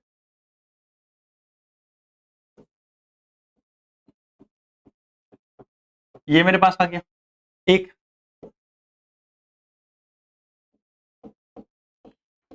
ये आ गया मेरे पास,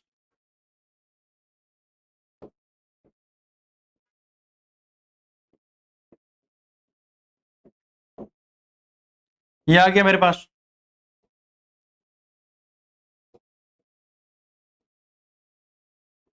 अब इन तीनों के केस में मुझे क्या करवानी है, कॉल्वे वाली की इलेक्ट्रोलिसिस करानी है, यानी Kolbe's electrolysis. Question number 1, question number 2, question number 3, जल्दी से प्रोडक्ट बनाना था।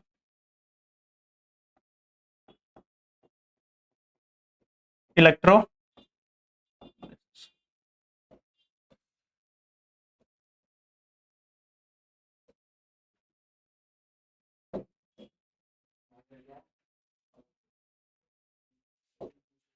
प्रोडक्ट बना जल्दी इसको, हाँ प्रोडक्ट बनाओ तो।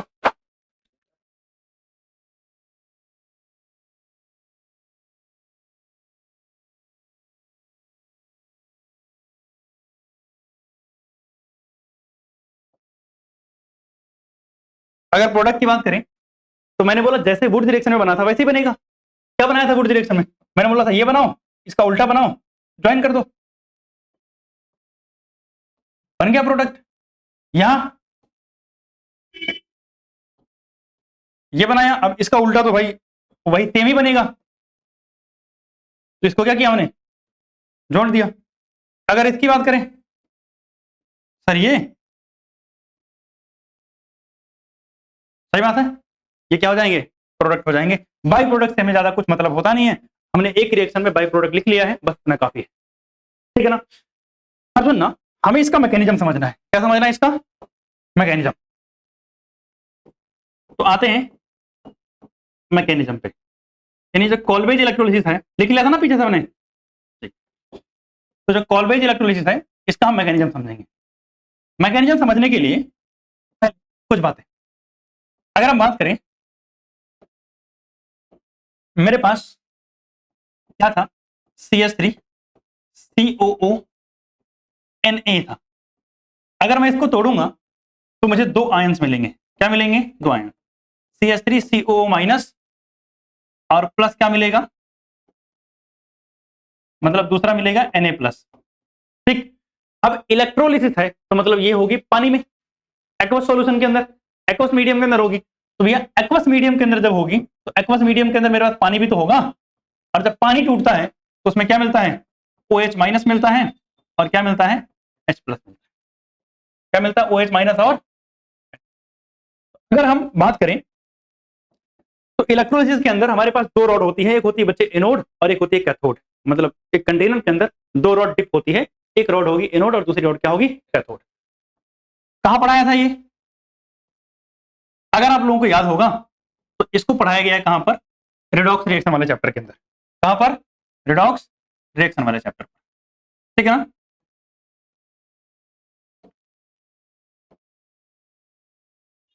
ठीक, प्लस माइनस। इस रॉड को हम क्या बोलते हैं? एनोड। और इस रॉड को हम क्या बोलते हैं? कैथोड। तो आप सुना ध्यान से, इस रिएक्शन के अंदर कुछ चीजें होंगी एट एनोड। कहां होंगी? At anode. तो जब आप एनोड की बात करोगे तो सर एनोड पे कौन जाएगा? एनोड पे पहली बात कैसा चार्ज होता है सर? एनोड पर होता है पॉजिटिव चार्ज। तो जिस पे नेगेटिव चार्ज होगा वो चीजें कहां जाएंगी? एनोड पर।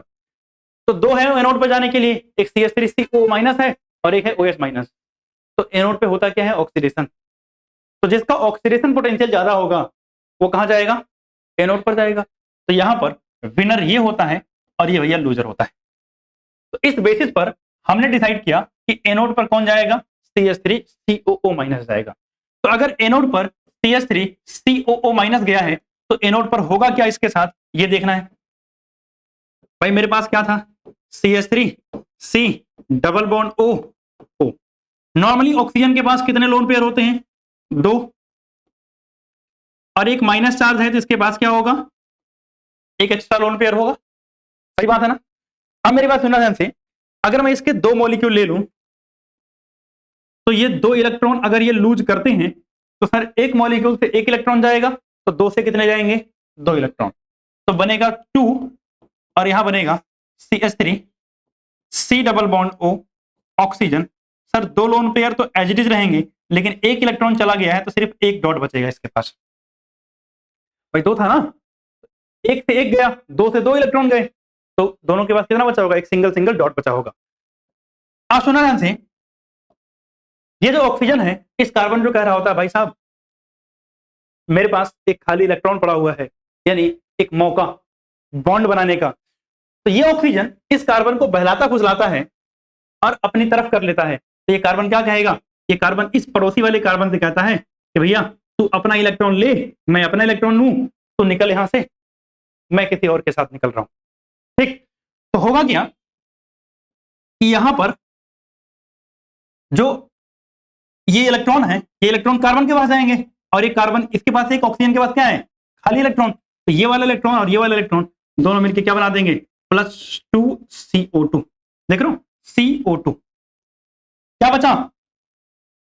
2CH3 और इसके पास क्या आया है? एक इलेक्ट्रॉन आया है। आया है कि नहीं आया है? आया ना एक इलेक्ट्रॉन। अब रही बात कि सर ये CH3 आया है, इसके साथ क्या होगा?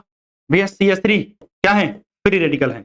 CH3 को धोखा मिला था अभी इस वाले कार्बन से, तो ये दोबारा किसी से भरोसा नहीं करता है। ये कहता है भैया खुद पे ही भरोसा करूंगा और खुद के साथ कंबाइन कर जाऊंगा। इसके पास एक डॉट, दूसरे वाले CH3 के पास भी एक डॉट होगा, दोनों ने अपना एक एक इलेक्ट्रॉन लिया और बॉन्ड बना लिया CH3।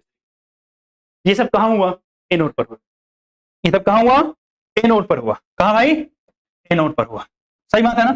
कोई समस्या, कोई दिक्कत, दुख, दर्द, कुछ भी नहीं।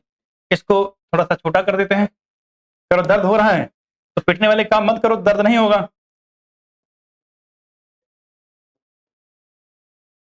जब मैं पढ़ा रहा हूं तो तुम लोग बातें कर रहे हो इधर उधर, पता नहीं क्या बिजी हुई अपने में।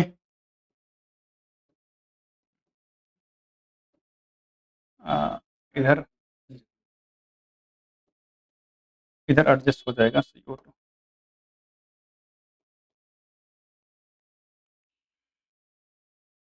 इसको इधर नीचे रख देता हूँ। इसको थोड़ा इधर शिफ्ट करते हैं, इनको यहाँ बीच में ले जाते हैं, ये यहाँ से हटाते हैं, ठीक है। ये थोड़ा एयर और बड़ी करें,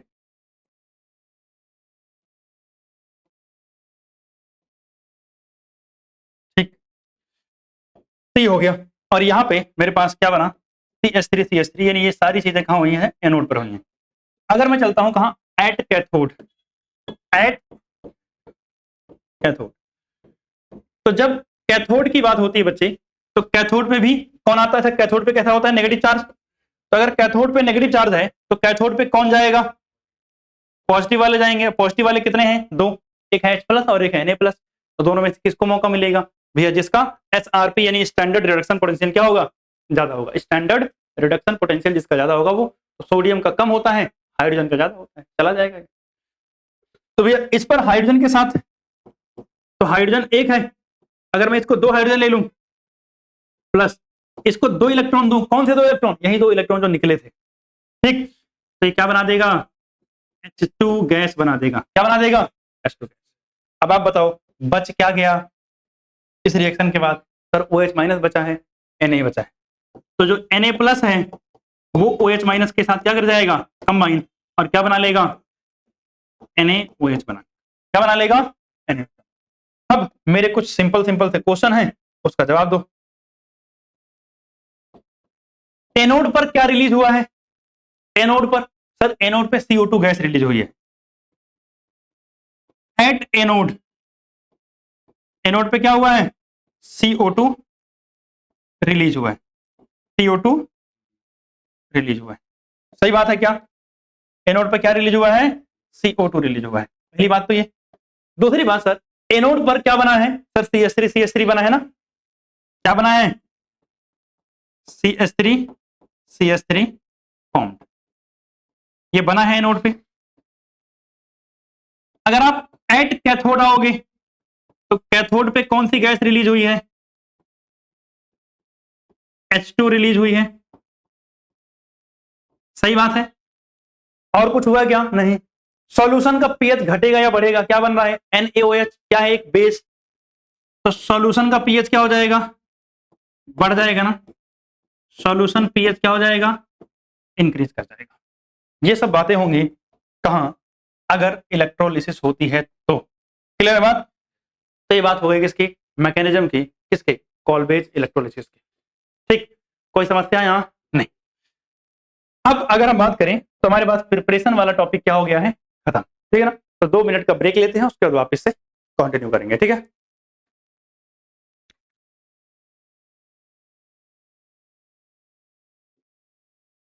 तो भाई साहब अब आगे चलते हैं, और आगे हमें क्या पढ़ना है, फिजिकल प्रॉपर्टीज ऑफ एल्केन्स।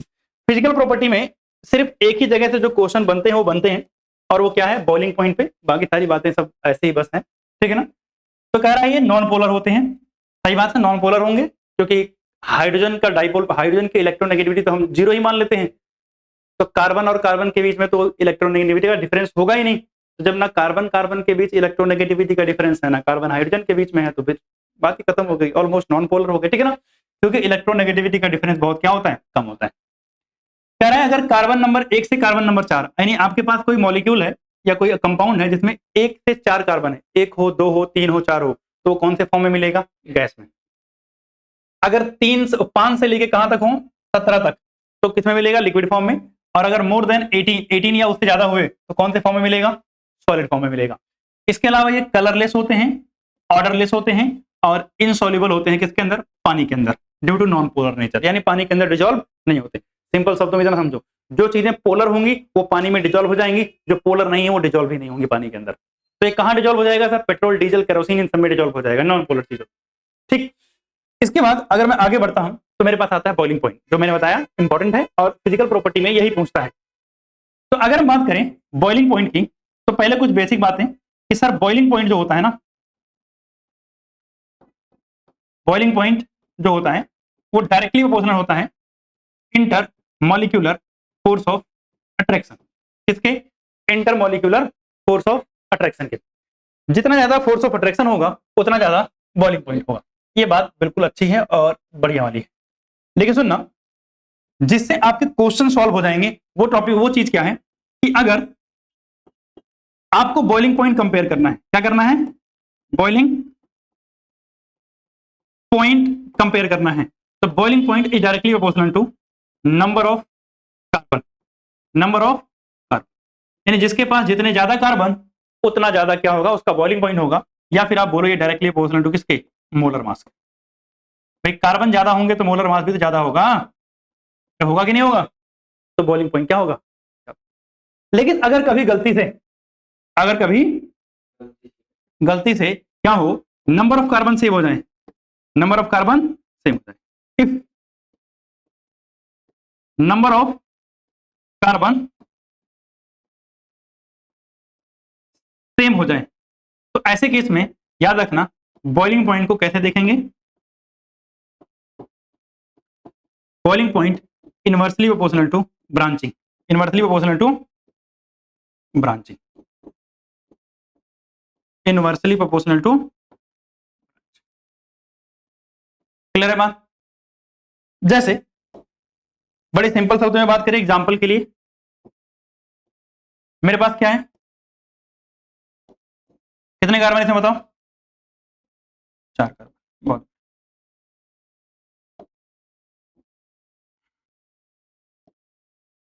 इसमें कितने कार्बन है, 5 कार्बन। तो दोनों में से किसका बॉइलिंग पॉइंट ज्यादा होगा, मान लिया ये ए है और ये बी है, तो किसका बॉइलिंग पॉइंट ज्यादा होगा, बी का ज्यादा होगा। बी का बॉइलिंग पॉइंट क्या होगा, ए से ज्यादा होगा। बहुत सिंपल थी और आसान सी बात थी, इससे आसान और क्या ही हो सकता है, सही बात है ना। लेकिन सुनना एक दूसरा एग्जांपल, अगर मान लिया इसमें 4 कार्बन है, इसमें भी 4 है ना, 4 है कि नहीं है, और इसको मैंने ए बोल दिया, इसको मैंने बी बोल दिया। जब दोनों में 4 हैं तो बॉइलिंग पॉइंट कैसे कंपेयर करेंगे, मैंने क्या बताया कि बॉइलिंग पॉइंट ब्रांचिंग के इनवर्सली प्रोपोर्शनल होता है। ब्रांचिंग कहां है सर, बी वाले में, तो बी वाले का तो कम होगा ना, तो किसका ज्यादा होगा सर, ए का बॉइलिंग पॉइंट ज्यादा होगा बी। बस आई थिंक बात समझ गए होगे क्या करना है आपको, ठीक है ना। जब तक कार्बन सेम नहीं है, कम ज्यादा है, तो आप कार्बन से आंसर दो, लेकिन जैसे ही कार्बन सेम हो जाए तो ब्रांचिंग से आंसर दोगे, ठीक। अब चलते हैं केमिकल प्रॉपर्टीज पर, और केमिकल प्रॉपर्टीज में जो सबसे पहली रिएक्शन आती है उसका नाम क्या है, हैलोजिनेशन। क्या नाम है, हैलोजिनेशन। तो हैलोजिनेशन का मतलब होता है एडिशन ऑफ हैलोजन। क्या होता है,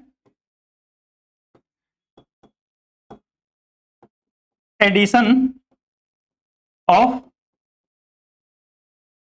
हैलोजन, ठीक है ना। अब हैलोजन कौन होते हैं भाई साहब, एक्स, सही बात है ना, क्लोरीन, फ्लोरीन, ब्रोमीन, कुछ भी हो सकता है। तो सबसे पहले इन हैलोजिनेशन के अंदर मैं बात कर रहा हूं ए पार्ट की, दैट इज क्लोरीनेशन। किसकी बात करते हैं, क्लोरीनेशन। एंड एक और चीज इसी में बात कर रहा हूं ब्रोमिनेशन की, क्योंकि ये दोनों सेम तरीके से होते हैं, यहां कुछ ज्यादा डिफरेंस है नहीं, तो इन दोनों की एक साथ बात भी कर लेते हैं, ठीक है ना, क्लोरीनेशन और ब्रोमिनेशन। तो अगर हम सबसे पहले बात करें क्लोरीनेशन या ब्रोमिनेशन की, तो लेट्स से मेरे पास क्या था CH4, ये क्या है, एल्केन है, क्या है, एल्केन यानी मीथेन। मैंने रिएक्शन कराई किससे, H2 के साथ, जहां X क्या है, Cl हो सकता है और Br हो सकता है। X क्या हो सकता है, Cl एंड Br हो सकता है। कोई समस्या किसी को, रिएक्शन होने के लिए क्या चाहिए, HNu, या फिर क्या लिखा हो UV, या फिर क्या लिखा हो सनलाइट, क्या लिखा हो सनलाइट। इनमें से आपको कुछ भी लिखा हुआ दिख जाए तो समझ जाना कौन सी रिएक्शन होने वाली है, हैलोजिनेशन। तो होगा क्या, CH3 X बन जाएगा, क्या बन जाएगा, CH3X, क्या बनेगा CH3X, और क्या बनेगा सर, प्लस HX। अरे एक H यहां से गया, एक X यहां से गया, तो HX बन गया। बट ये रिएक्शन यहां पे नहीं रुकती है, सुनना ध्यान से, मैंने क्या बोला, ये रिएक्शन यहां पे नहीं रुकती है। ये रिएक्शन कहां तक जाएगी, पहले तो चलो मैं इसको सिंपल लिख देता हूं कि मतलब इस तरीके से होगी क्लोरीनेशन या ब्रोमिनेशन मेनली। अगर मैंने इसको कम अमाउंट में लिया, ज्यादा अमाउंट में लिया, बताऊंगा अभी आगे। बट सुनना, ये रिएक्शन यहां रुकती नहीं है, तो सर रुकती नहीं है तो क्या होता है, जैसे एग्जांपल के लिए मैंने लिया CH4 और मैंने रिएक्शन करा दी किसके साथ, Cl2 के साथ, और ऊपर आपको क्या दिख गया, HNu, तो आप, मैंने लिख रहा हूं माइनस HCl, माइनस HCl का मतलब HCl बाहर हुआ है, रिमूव हुआ है, तो क्या बन जाता है CH3Cl बन जाता है। CH3Cl यहां रुकता नहीं है, फिर से ये रिएक्ट कर जाएगा इसके साथ, Cl2 के साथ, HNO की प्रेजेंस में क्या बाहर करेगा, माइनस HCl, और क्या बन जाएगा CH2Cl2 बन जाएगा। ठीक है, और ये CH2Cl2 यहां फिर से नहीं रुकेगा, ये Cl2 के साथ रिएक्शन करेगा HNO की प्रेजेंस में, और क्या बाहर करेगा, माइनस HCl बाहर करेगा, और क्या बन जाएगा CHCl3, और CHCl3 फिर से यहां नहीं रुकेगा, ये Cl2 से रिएक्शन करेगा HNO के साथ, और माइनस HCl बाहर करेगा, और क्या बन जाएगा CCl। यानी जब तक सारे हाइड्रोजन खत्म नहीं हो जाते तब तक ये रिएक्शन होती रहेगी, तब तक ये रिएक्शन होती रहेगी। इसमें इसका नाम याद रखना, इसको बोलते हैं क्लोरोफॉर्म। क्या बोलते हैं, क्लोरोफॉर्म। अब क्लोरोफॉर्म आपने नाम सुना होगा, किसी को सुंघा उंघा के मतलब ऐसे साइड में ले जाना हो ना, ठीक, तो उस काम आती है। और इसका नाम याद रखना है कार्बन टेट्राक्लोराइड। याद रखना है कार्बन टेट्राक्लोराइड। आयुपेथी नेम तो आप लिख ही लेते हो, कॉमन कार्बन टेट्राक्लोराइड, ठीक है ना। अब मेरी बात सुनना जानते, सर ये रिएक्शन ऐसे लगातार होती रहती है, बिल्कुल होती रहती है, लेकिन सर अगर मैं चाहता हूं कि केवल एक ही क्लोरीन जुड़े तो मुझे क्या करना पड़ेगा, बिल्कुल बताता हूं क्या करना पड़ेगा। ठीक, for mono substituted product, substituted product, यानी अगर आपको ये चाहिए कि केवल एक ही हैलोजन जाके जुड़े, कितने हैलोजन जाके जुड़े, एक ही हैलोजन जाके जुड़े, इसके लिए आपको क्या करना पड़ेगा, इसके लिए आपको एक छोटा सा काम करना पड़ेगा, और वो क्या है कि मैंने ये CH4 लिखा, और मैं इसके नीचे क्या लिख दूंगा, एक्सेस। क्या लिख दूंगा, एक्सेस, यानी ये ज्यादा अमाउंट में, प्लस Cl2 से रिएक्शन कराई तो क्या बनेगा, HNO की प्रेजेंस में तो बनेगा CH3Cl, और प्लस क्या बनेगा HCl। रिएक्शन यहां रुक जाएगी। मतलब क्या हुआ, जैसे मान लिया मेरे पास चॉकलेट है, 10 चॉकलेट है, 10 बच्चे हैं, एक चॉकलेट सबको मिल जाएगी। 10 बच्चे हैं लेकिन मेरे पास 20, 30 या 40, 50 चॉकलेट है, तो हर बच्चे को 2-2, 3-3 चॉकलेट दे सकता हूं। लेकिन अब क्या हुआ कि मेरे पास बच्चे 10 हैं लेकिन चॉकलेट 7-8 ही है, तो अब मतलब किसी एक को 2 देने की छोड़ दो, एक एक देना मुश्किल हो जा रहा है। तो वही बात यहां है कि क्लोरीन बहुत सारे थे, तो जिसको जितने ले लेते ले लो, लेकिन अब मैंने इसको ज्यादा ले लिया, ये कम हो गया, तो इसलिए सबको एक एक क्लोरीन मिलेगा और एक एक प्रोडक्ट बनेगा, मोनोहाइड्रोजन प्रोडक्ट। क्लियर है बात। तो या तो ऐसा लिखा रहे या फिर ऐसे भी लिखा होता है, जैसे माने मैंने लिखा CH4 लिखा प्लस यहां Cl2 लिखा, और Cl2 के ब्रैकेट में लिखूंगा 1 मोल, ठीक, और यहां मैंने क्या लगाया HNO, तो क्या बनेगा CH3Cl, और प्लस क्या बन जाएगा C। बात समझ आई क्या, ठीक। जैसे मैंने क्लोरीन करवाया है वैसे ही सेम किसका होगा, ब्रोमीन का होगा, क्योंकि मैंने क्लोरीनेशन और ब्रोमिनेशन दोनों एक साथ में रखा है। क्लोरीन ऐड करना इज क्लोरीनेशन, और ब्रोमीन को ऐड करना क्या होता है, ब्रोमिनेशन कहलाता है। कोई समस्या नहीं है। अब बात आती है कि सर बता दो किसके बारे में, फ्लोरिनेशन और आयोडीनेशन के बारे में। किसके बारे में, फ्लोरिनेशन और आयोडीनेशन के बारे में। तो जब हम बात करते हैं सबसे पहले बी, पहले हम बात कर लेते हैं फ्लोरिनेशन के बारे में।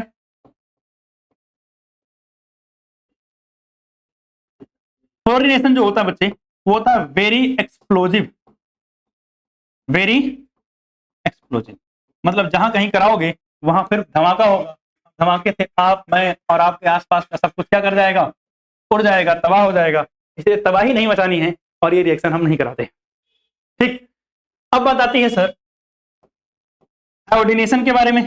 कौन से के बारे में, आयोडीनेशन के बारे में। आयोडीनेशन बच्चे स्लो होती है, कैसी होती है, स्लो होती है एंड रिवर्सिबल होती है, स्लो एंड रिवर्सिबल। क्या मतलब हुआ, जैसे लेट से मैंने रिएक्शन कराई CH4 की किसके साथ, I2 के साथ, तो आपको पता है क्या बनता है, CH3 I बनता है, और प्लस क्या बनता है, HI। क्या बनता है, HI। तो ये रिएक्शन रिवर्सिबल क्यों है, इसकी वजह से। ये क्या है, स्ट्रॉन्ग रिड्यूसिंग एजेंट। क्या है, स्ट्रॉन्ग रिड्यूसिंग एजेंट। तो ये क्या कर देता है, रिएक्शन को रिवर्स कर देता है, ठीक है ना। क्या कर देता है ये, रिवर्स द रिएक्शन, भाई रिएक्शन को बैकवर्ड डायरेक्शन में भेज देता वापस। बट मैं तो ये बनाना चाह रहा था, रिएक्शन उल्टी जा रही है तो दिक्कत होगी ना। अब मुझे क्या करना है, रिएक्शन को रिवर्स होने से रोकना है, ठीक है ना। अगर मुझे फॉरवर्ड रिएक्शन, किसके लिए, अगर मुझे रिएक्शन फॉरवर्ड डायरेक्शन में करानी है तो क्या करना है, यूज स्ट्रॉन्ग ऑक्सीडाइजिंग एजेंट। ये वो रेडिएशन था ना, तो उसका उल्टा यूज कर लो, स्ट्रॉन्ग ऑक्सीडाइजिंग एजेंट। जैसे क्या, HNO3 यूज कर लो या फिर HiO3 यूज कर लो। अब जैसे मान लिया मेरे पास यही था CH4, मैंने रिएक्शन कराई I2 के साथ, और साथ में क्या है मेरे पास, HiO3 है। क्या है, HiO3। तो क्या बनेगा, CH3I बन जाएगा, और प्लस क्या बनेगा, I2। तो HI तो बना ही नहीं, मतलब इस स्ट्रॉन्ग ऑक्सीडाइजिंग एजेंट ने क्या किया, HI को I2 में कन्वर्ट कर दिया। तो HI है ही नहीं, ना वो है, ना कोई तमाशा होगा, ना कोई दिक्कत होगी। तो ये बात हो गई किसकी, आयोडीनेशन की। अब अगर हम बात करें इसमें रेट की, बच्चे किसकी बात करें, रेट की। तो मैं यहाँ ऊपर डब्बा बना के लिख रहा हूं रेट के बारे में।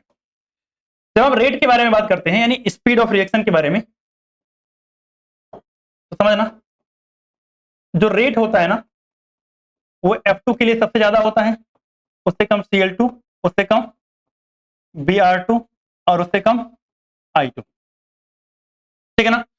इसके अलावा अगर हम बात करें तो अगर 3 डिग्री कहीं है तो उसमें ज्यादा होगा, 2 डिग्री में उससे कम होगा, और 1 डिग्री में 3 डिग्री, समझ रहे हो ना, तो कार्बन पता है 3 डिग्री। तो इस तरीके से रेट के बारे में बात की हमने। अब अगर हम आगे चलते हैं तो हमारे पास आता है इसका मैकेनिज्म। क्या आता है इसका मैकेनिज्म। तो अगर मैं इसके मैकेनिज्म की बात करूं, इसके मैकेनिज्म की बात करता हूं, तो सुनना ध्यान से। सबसे पहला स्टेप जो होता है वो होता है इनिशिएशन। क्या होता है, इनिशिएशन, मतलब रिएक्शन को स्टार्ट करना है। रिएक्शन क्या करना है, स्टार्ट। तो रिएक्शन को स्टार्ट करने के लिए Cl और Cl ये थे, इनके बॉन्ड को तोड़ना होता है। इनके बॉन्ड को कैसे तोड़ेंगे, होमोलिटिक क्लीवेज से। कैसे तोड़ेंगे, होमोलिटिक क्लीवेज से, होमोलिसिस।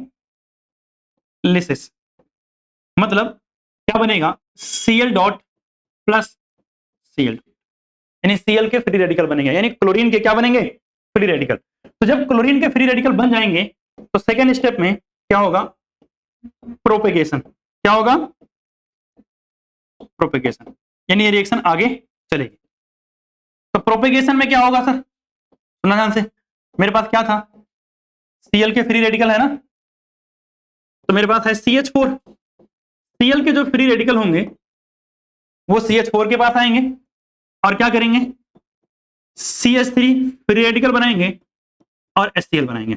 मतलब क्या हुआ, यहां से एक H लेके चले गए लोग और CH3 फ्री रेडिकल रहेगा। अब आपको पता है CH3 फ्री रेडिकल, इससे H छीना गया है, तो ये बदला लेने आएगा। तो बदला लेने किससे आएगा, तो CH3 जो फ्री रेडिकल है ये आएगा Cl2 से बदला लेने, और क्या करेगा, इससे एक Cl छोड़ छीन लेगा और CH3Cl और फिर से Cl फ्री रेडिकल। अब ये दोनों रिएक्शन लगातार कंटिन्यू होती रहेंगे, ये बदला लेने की प्रोसेस लगातार चलती रहेगी। अब अगर मान लिया मुझे इस रिएक्शन को करना, टर्मिनेट करना है, क्या करना है, इसको टर्मिनेट, रोकना है। तो टर्मिनेशन में क्या होगा सर, ये बदला लेने वाली जो प्रोसेस है वो हो क्यों रही है सर, उस फ्री रेडिकल की वजह से, डॉट वाले की वजह से। अगर उस डॉट वाले को खत्म कर दें तो बात खत्म हो जाएगी। तो कुछ नहीं होता है, सिंपल सिंपल जितने डॉट वाले हैं सबको आपस में जोड़ देते हैं। भैया अगर CH3 डॉट कहीं था तो इन CH3 डॉट को क्या कर देते हैं, CH3 बना के हटा देते हैं। सही बात। अगर मेरे पास कहीं Cl, इधर जगह तो नहीं है, इधर लिख देता हूं ना, यहां लिख दो ना। अगर मेरे पास Cl डॉट कहीं है तो इससे क्या बना देते हैं, Cl2 बना देते हैं। और अगर कहीं CH3 डॉट और Cl डॉट दोनों मिल गए तो उनको कंबाइन करके CH3Cl बना देता हूं। इसे बोलते हैं चेन टर्मिनेशन। तो इस तरीके से इनिशिएशन से लेके टर्मिनेशन तक की पूरी प्रोसेस होती है मैकेनिज्म के अंदर। कोई समस्या किसी को? नहीं ना? ठीक। अब आगे चलते हैं। आगे हमारे पास आता है अगली प्रॉपर्टीज एल्केन की, जिसमें हम क्या पढ़ रहे हैं? Combustion reaction. कौन सी रिएक्शन? Combustion reaction. ये रिएक्शन पहले से पढ़ी हुई है, तो सीधा सीधा मैं जनरल फॉर्म लिख रहा हूं। जैसे मेरे पास CX है, HY है, CX है, HY है, plus X plus Y by 4 O2 gives X CO2 plus Y by 2 H2O। यही बैलेंस रिएक्शन होती है कंबशन की। किसकी रिएक्शन है बैलेंस? कंबशन की। जैसे एग्जांपल के लिए अगर मुझे मान लिया CH4 का कंबशन लिखना है, तो X प्लस Y बाई 4 है ना, X की वैल्यू यहां कितनी है? 1। अरे CX होता है ना, कितनी है? 1, और Y की वैल्यू कितनी है? 4। तो 4 अपॉन में 4 1, और X की जगह 1, तो 1 1 कितना हो जाएगा? 2। तो 2O2 गिव्स XCO2, मतलब सिर्फ CO2 बन जाएगा क्योंकि X की वैल्यू 1 है।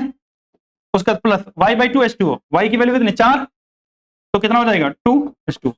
देखो पूरी रिएक्शन बैलेंस है, चेक कर लो, है ना पूरी रिएक्शन बैलेंस। ये पूरी रिएक्शन क्या है? बैलेंस है। इसे हम क्या बोलते हैं? Complete combustion. अच्छा, ये जितनी भी रिएक्शन दोनों हुई है ना, ये क्या है? कंप्लीट कंबशन है। क्या हुआ है? कंप्लीट कंबशन हुआ है।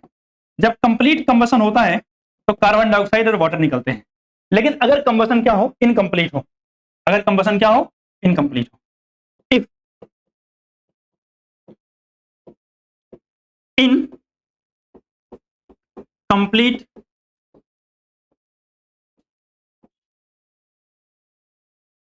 कंबशन अकर्स, अगर इनकम्प्लीट कंबशन होगा तो पता है क्या बनेगा? हाँ भाई, अगर इनकम्प्लीट कंबशन होगा तो क्या बनेगा? एक, अच्छा क्या कह रहे हो तुम? मेरे पास जैसे था यहाँ पे क्या? CH4, भाई इसी का मैंने कंबशन कराया था ना। मैंने क्या किया? ऑक्सीजन से रिएक्शन कराया, लेकिन कंबशन इसका कंप्लीट नहीं हुआ। तो अगर इसका कंबशन कंप्लीट नहीं होगा तो क्या बनेगा? कार्बन, ये सॉलिड फॉर्म में बनेगा। क्या बनेगा? सॉलिड फॉर्म में। प्लस क्या बनेगा? 2H2O। क्या बनेगा? 2H2O। ये तो कार्बन बना है ना, इसको बोलते हैं कार्बन ब्लैक। क्या बोलते हैं इसको हम? Carbon black. कार्बन ब्लैक, कालिक समझते हो? जैसे ब्लैक ब्लैक कलर का हो जाता है जब प्रॉपर कंबशन नहीं होता है। ये तो कार्बन ब्लैक है ना, कार्बन ब्लैक। इसका यूज करते हैं हम, used in making ink, ink बनाने में, प्रिंटर की इंक बनाने में, प्रिंटर इंक बनाने में, इन सब के अंदर हम क्या करते हैं? इसका इस्तेमाल करते हैं। ठीक है ना? तो अगर कंप्लीट कंबशन होता है तो कार्बन डाइऑक्साइड ऑक्सीजन बन जाएगा, लेकिन अगर इनकम्प्लीट हुआ तो क्या बनता है? जो है कार्बन ब्लैक बनता है। और कार्बन ब्लैक का इंक में इस्तेमाल करते हैं, प्रिंटर की इंक में। और एक है ब्लैक पिगमेंट, यानी कोई ब्लैक कलर का चीज बनाना है ना, तो भी उसका हम इस्तेमाल करते हैं। तो ये आप लिख सकते हो किसके लिए? हाँ, अब आगे चलते हैं। अब आगे बात आती है कंट्रोल्ड ऑक्सीडेशन। कंट्रोल्ड ऑक्सीडेशन का मतलब कि अगर मैं अलग अलग कंडीशन में ऑक्सीडेशन करूंगा तो मुझे अलग अलग प्रोडक्ट मिलेंगे। ठीक है ना? अब यहां पे जो एनसीईआरटी के अंदर रिएक्शन है जनरली यही आती हैं, इसलिए रिएक्शन ऑलरेडी लिखी हुई है। जैसे मेरे पास देखो ध्यान से, यहां मैंने क्या लिया? CH4 यानी मीथेन। यहां मैंने क्या लिया? CH4 यानी मीथेन। इन दोनों में रिएक्टेंट तो सेम है, ऑक्सीजन ऑक्सीजन। अगर आप देखो, मैंने कॉपर इस्तेमाल किया है 523 केल्विन, एक जो है 100 ATM प्रेशर पे, तो क्या बना? क्या बना? मिथेनॉल। क्या बना? मिथेनॉल। क्या बना? मिथेनॉल, यानी अल्कोहल बन गया। लेकिन वही सोचो, यही सेम था, बट मैंने क्या कर दिया? MO2O3 यानी कैटलिस्ट बदल दिया, तो क्या बना? एल्डिहाइड बन गया। क्या बन गया? एल्डिहाइड। यही है एल्डिहाइड, मिथेनॉल। आप समझ रहे हो ना? रिएक्टेंट सेम, कैटलिस्ट बदलने से प्रोडक्ट क्या हो गया? बन गया। कंट्रोल्ड ऑक्सीडेशन में। अब आगे देखो, और कंट्रोल्ड ऑक्सीडेशन के अंदर अगर मैंने ये क्या लिया? CH3 क्या है? एल्केन है ना। ऑक्सीजन ऑक्सीडेशन किया, क्या किया मैंने? CH3COO MN, manganese acetate use किया, हीट किया, क्या बना? कार्बोक्सिलिक एसिड बन गया। तो आप देख रहे हो ना, अलग अलग एरो के ऊपर कैटलिस्ट यूज कर रहे हैं, अलग अलग प्रोडक्ट बन रहे हैं। ठीक, नीचे देखो मेरे पास क्या है, CH3 का होल 3 CH। अच्छा ये क्या है, ऐसे है CH3 C CH3 CH3 और ये CH, ऐसा है, क्या है, सॉरी H ना। ठीक, इस तरीके से ऐसा है, इस तरीके से लास्ट वाला जिसको छोटा करके लिखा हुआ है, तो मैं और करके ऐसे लिख रहा हूं, ठीक है ना। अब इसका जब मैं ऑक्सीडेशन कर रहा हूं किसमें, KMnO4 में, तो पता है आपको क्या बन जा रहा है, अल्कोहल। कुछ नहीं हुआ, इसके बीच में क्या आ गया, O आ गया, तो क्या बन गया, अल्कोहल बन गया। क्या बन गया, अल्कोहल। तो क्या है, अल्कोहल। ठीक, तो कहने का मतलब अगर आप अलग अलग कंडीशन में अलग अलग कैटलिस्ट यूज करोगे तो अलग अलग प्रोडक्ट बनेगा, that is called controlled oxidation. फिर अगर हम आगे चलते हैं तो आता है आइसोमेराइजेशन रिएक्शन। कौन सी रिएक्शन, आइसोमेराइजेशन। नाम है, बताओ क्या लग रहा है आपको, आइसोमर बनाने हैं, क्या बनाने हैं, आइसोमर बनाने हैं। तो भैया आइसोमर बनाने हैं तो इसमें आइसोमेराइजेशन होगा। आप सोचो ध्यान से, मेरे पास क्या है, CH3 है, CH2 का होल 4 और CH3 है। इसको क्या बोलते हैं, हेक्सेन। क्या बोलते हैं, हेक्सेन। क्या है, हेक्सेन। जब आइसोमेराइजेशन होगा तो ध्यान रखना क्या होगा, एरो के ऊपर क्या मिलेगा आपको, एरो के ऊपर मिलेगा एनहाइड्रस AlCl3, क्या मिलेगा, एनहाइड्रस AlCl3 मिलेगा, और साथ में क्या मिलेगा, HCl मिलेगा। क्या मिलेगा साथ में, HCl मिलेगा। तो अगर इतनी चीजें आपको देखने को मिल जाए तो मतलब समझ जाना कि क्या होने वाला है, आइसोमेराइजेशन। आइसोमेराइजेशन में आपको एक छोटा सा काम करना है, क्या, कितने कार्बन है मेन चेन में, 6, एक कार्बन कम करके प्रोडक्ट बनाना है, तो 5 कार्बन रख लेते हैं, CH3 CH। अच्छा अभी एक जहां लगाने की जरूरत है लगाऊंगा, अभी नहीं लगा रहा हूं, CH3 CH CH और यहाँ CH एंड देन। अब देखो ध्यान से, एक कार्बन मेरे पास बचा हुआ है ना, तो अगर मैं एक कार्बन यहाँ ब्रांच में लगा दिया ऐसे, तो आपको पता है बाकी सबको 2-2 कार्बन दे दो आप, 2-2 हाइड्रोजन, बैलेंस हो गया ना। अब अगर आप सोचोगे यहां लगाने की, तो भैया ये वाला और ये वाला सेम था, सेम था ना। इसका दूसरा जो आइसोमर बनता है वो क्या बनता है, सर ये बीच वाले कार्बन में लगा देते हैं, तो क्या बनेगा, CH3 CH2, यहां CH और इसको भी CH2 और ये CH3 और CH3 कहां लगा दूंगा, तो ये दो मुझे आइसोमर मिल गए। क्या मिल गए, दोनों आइसोमर मिल गए। इस तरीके से आपको आइसोमराइजेशन करना है। आइसोमराइजेशन के बाद अगर आगे चलते हो तो आता है एरोमेटाइजेशन। क्या आता है, एरोमेटाइजेशन। तो अगर मैं एरोमेटाइजेशन की बात करूं, यानी यहां एरोमेटिक चीजें बनेंगी। अच्छा एरोमेटिक चीजों के लिए अभी आप मान लो बेंजीन इज एरोमेटिक, बेंजीन क्या है, एरोमेटिक प्रोडक्ट है। तो अगर मैं एरोमेटाइजेशन की बात करूं तो भैया पहले मुझे लेना पड़ेगा एन हेक्सेन। क्या लेना पड़ेगा, एन हेक्सेन। तो मैंने लिया एन, और इधर देखना ध्यान से, CH3 CH2, यहां लिख रहा हूं होल 4 और इधर क्या, CH। कितने कार्बन है यहाँ मेन चेन में बताओ, अरे कितने कार्बन है मेन चेन में, 6 कार्बन ना, अरे 4 बीच में और 2-2 किनारे।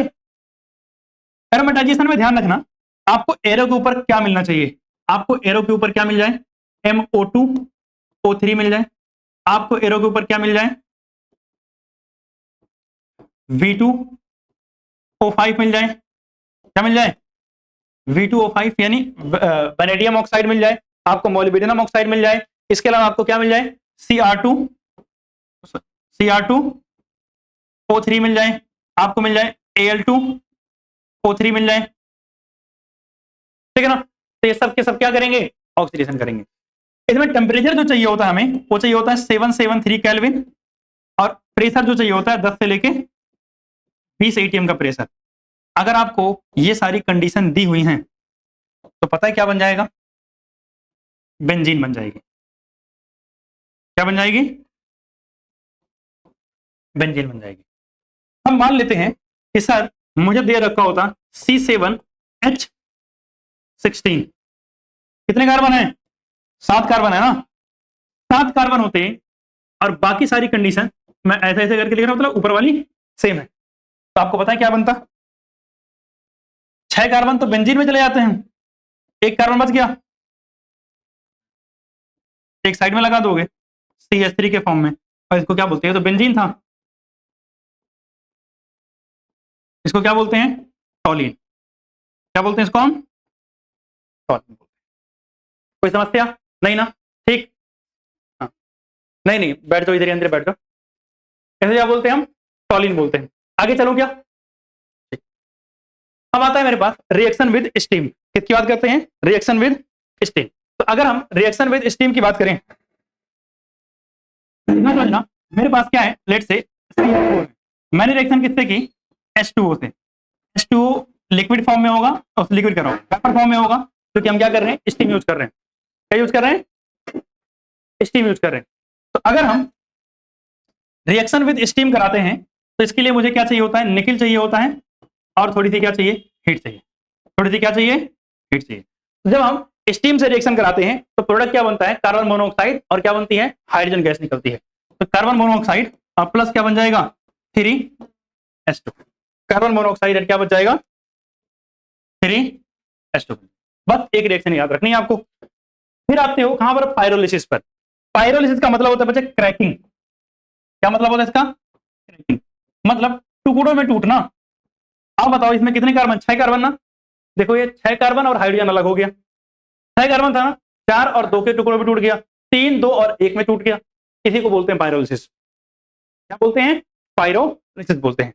इसके अलावा अगर एक और एग्जांपल लो, 12 कार्बन थे ना, 7, 5 और बाकी अदर, यानी और बहुत सारे प्रोडक्ट बनेंगे। कॉम्बिनेशन बनाओ ना, 7 5 में टूट सकता है, 4 4 4 में टूट सकता है, 12 थे ना, ठीक, 6 और 4 में और 2 में टूट सकता है। वैसे बहुत सारे कॉम्बिनेशन बनेंगे। तो आपको ये 2 एग्जांपल एनसीईआरटी के याद रखने हैं पायरोलिसिस के। ठीक, यहां तक कोई समस्या नहीं। तो अब आपका जो है टॉपिक जो था केमिकल प्रॉपर्टी वाला खत्म हो गया है। अब हम बात करने वाले हैं किसकी? कन्फॉर्मेशन ऑफ एल्केन्स की। अब मेरी बात सुनना, कन्फॉर्मेशन ऑफ एल्केन को समझने के लिए कुछ बातें समझनी है। हाँ, तो अगर हम बात करें कन्फॉर्मेशन को समझने के लिए, तो कन्फॉर्मेशन भी एक तरीके का आइसोमेरिज्म है। क्या है? एक तरीके का आइसोमेरिज्म। अब आप बताओ मुझे, ये जो ब्लैक वाली दोनों बॉल दिख रही है आपको, इनके बीच में जो बॉन्ड है सिंगल बॉन्ड है। कौन सा बॉन्ड है? Single bond. अब मुझे बताओ, क्या इसको मैं फ्रीली रोटेट कर पा रहा हूं? कहीं से कुछ भी रोटेट करो, एकदम फ्रीली रोटेट हो जाएगा। यानी एल्केन के अंदर जो सिंगल बॉन्ड होता है, सिंगल बॉन्ड से अटैच्ड जो कार्बन होते हैं, उनका रोटेशन क्या होता है? फ्री होता है। उनका रोटेशन क्या होता है? फ्री होता है। इस फ्री रोटेशन की वजह से जो आइसोमेरिज्म आपको देखने को मिलता है, उसी आइसोमेरिज्म को कन्फॉर्मेशन बोलते हैं। क्या बोलते हैं? कन्फॉर्मेशन। मैंने क्या बताया? कार्बन कार्बन के बीच सिंगल बॉन्ड होता है, और उस सिग्मा बॉन्ड यानी सिंगल बॉन्ड के अराउंड में कार्बन फ्रीली रोटेट कर सकता है, और इस फ्री रोटेशन की वजह से जो आइसोमेरिज्म आपको देखने को मिलेगा, उसे क्या बोलते हैं? कन्फॉर्मेशन बोलते हैं। पहली बात समझे? अब मेरी बात सुनना ध्यान से। आपको इन नीचे वाले दोनों को भूल जाओ, ऊपर वाले के बारे में सोचो। एक यहां दिख रहा है, अच्छा व्हाइट वाला हाइड्रोजन है, तो एक हाइड्रोजन यहां दिख रहा है, एक यहां दिख रहा है। तो ये वाला एक प्लेन बनेगा ऐसे, और एक प्लेन ये है। तो ये वाला हाइड्रोजन, ये वाला हाइड्रोजन, फिर ये वाला कार्बन, यानी white ball, black ball, then फिर black ball and then white ball. इनके बीच में जो एंगल होता है, इसे बोलते हैं डाईहेड्रल एंगल। कौन सा एंगल बोलते हैं? डाईहेड्रल एंगल बोलते हैं। बात सुनना ध्यान से, थ्योरी लिखी हुई बाद में देख लेंगे हम, पहले यहां फोकस करना। मैंने क्या बोला? White, black, black and then white. इसके बीच में जो एंगल बन रहा है, that angle is called dihedral angle बोलते हैं उसको। सही बात है ना? अब अगर आप बात करोगे तो आपको दिख रहा है ये white ball, black ball, white ball, इसमें जो एंगल मिल रहा है, इसे बोलते हैं बॉन्ड एंगल। इसको हम बॉन्ड एंगल, मतलब जब मैंने दो कार्बन को आपस में जोड़ दिया था, दो कार्बन को आपस में जोड़ दिया था, तो फिर व्हाइट, ब्लैक, ब्लैक, व्हाइट, इसके बीच एंगल था डाईहेड्रल एंगल। इसके अलावा अगर मैं बात करूं, इधर देखोगे तो व्हाइट, ब्लैक, व्हाइट, ये जो एंगल है क्या बोलते हैं? बॉन्ड एंगल बोलते हैं। हमें बॉन्ड एंगल का ज्यादा यूज नहीं है, डाईहेड्रल एंगल में काम आएगा। तो अभी सुनना ध्यान से, डाईहेड्रल एंगल कौन सा है? फिर से रिपीट कर रहा हूं, व्हाइट, ब्लैक, ब्लैक, व्हाइट के बीच में जो एंगल है वो क्या है? डाईहेड्रल एंगल है। क्लियर है बात इतना? अब मेरी बात ध्यान सुनना, ये जो दिख रहा है आपको व्हाइट वाली डंडी, ये क्या है? बॉन्ड है, यानी कार्बन और हाइड्रोजन के बीच में यहां बॉन्ड दिख रहा है। कार्बन और हाइड्रोजन के बीच जब बॉन्ड बना होगा तो इलेक्ट्रॉन की शेयरिंग से बॉन्ड बना होगा। सही बात है ना? कैसे बना होगा? इलेक्ट्रॉन की शेयरिंग से बॉन्ड बना होगा। इलेक्ट्रॉन यानी इस बॉन्ड के अंदर क्या होंगे? इलेक्ट्रॉन होंगे। सर इधर बगल वाले इसमें भी इलेक्ट्रॉन होंगे, इस वाले बॉन्ड के अंदर भी, यानी यहां भी बॉन्ड के अंदर इलेक्ट्रॉन, यहां भी बॉन्ड के अंदर क्या है? इलेक्ट्रॉन्स है। सही बात है ना? तो ये दोनों बॉन्ड के अंदर क्या है? इलेक्ट्रॉन है। अब बताओ क्या इसके इलेक्ट्रॉन को रिपल्सन देंगे? अरे होगा ना रिपल्सन, इसके इलेक्ट्रॉन की वजह से, इसके इलेक्ट्रॉन की वजह से, इसे बोलते हैं टॉर्जनल रिपल्सन। कौन सा रिपल्सन? टॉर्जनल रिपल्सन या टॉर्जनल स्ट्रेन। क्या बोलते हैं? टॉर्जनल रिपल्सन या टॉर्जनल स्ट्रेन बोलते हैं। फिर से एक बार रिपीट कर रहा हूं, क्या क्या बताया मैंने? White black, black white angle dihedral angle है। ये बॉन्ड है तो बॉन्ड के अंदर क्या होंगे? इलेक्ट्रॉन्स होंगे। इलेक्ट्रॉन और इलेक्ट्रॉन यानी बॉन्ड के अंदर जो इलेक्ट्रॉन है उनके बीच में जो रिपल्सन होगा उसे क्या बोलते हैं? टॉर्जनल स्ट्रेन बोलते हैं।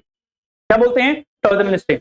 अच्छा बताओ, ये व्हाइट वाली बॉल और ये व्हाइट वाली बॉल, अभी तो दोनों एक जैसी हैं, लेकिन अगर मान लिया ये बॉल मोटी तगड़ी होती, ये बॉल मोटी तगड़ी होती, आमने सामने खड़े होंगे तो आपस में रिपल्सन होगा ना, जगह नहीं मिलेगी ना। इसका मतलब स्टेरिक हिंड्रेंस होगा। सही बात है ना? क्या होगा? Steric hindrance.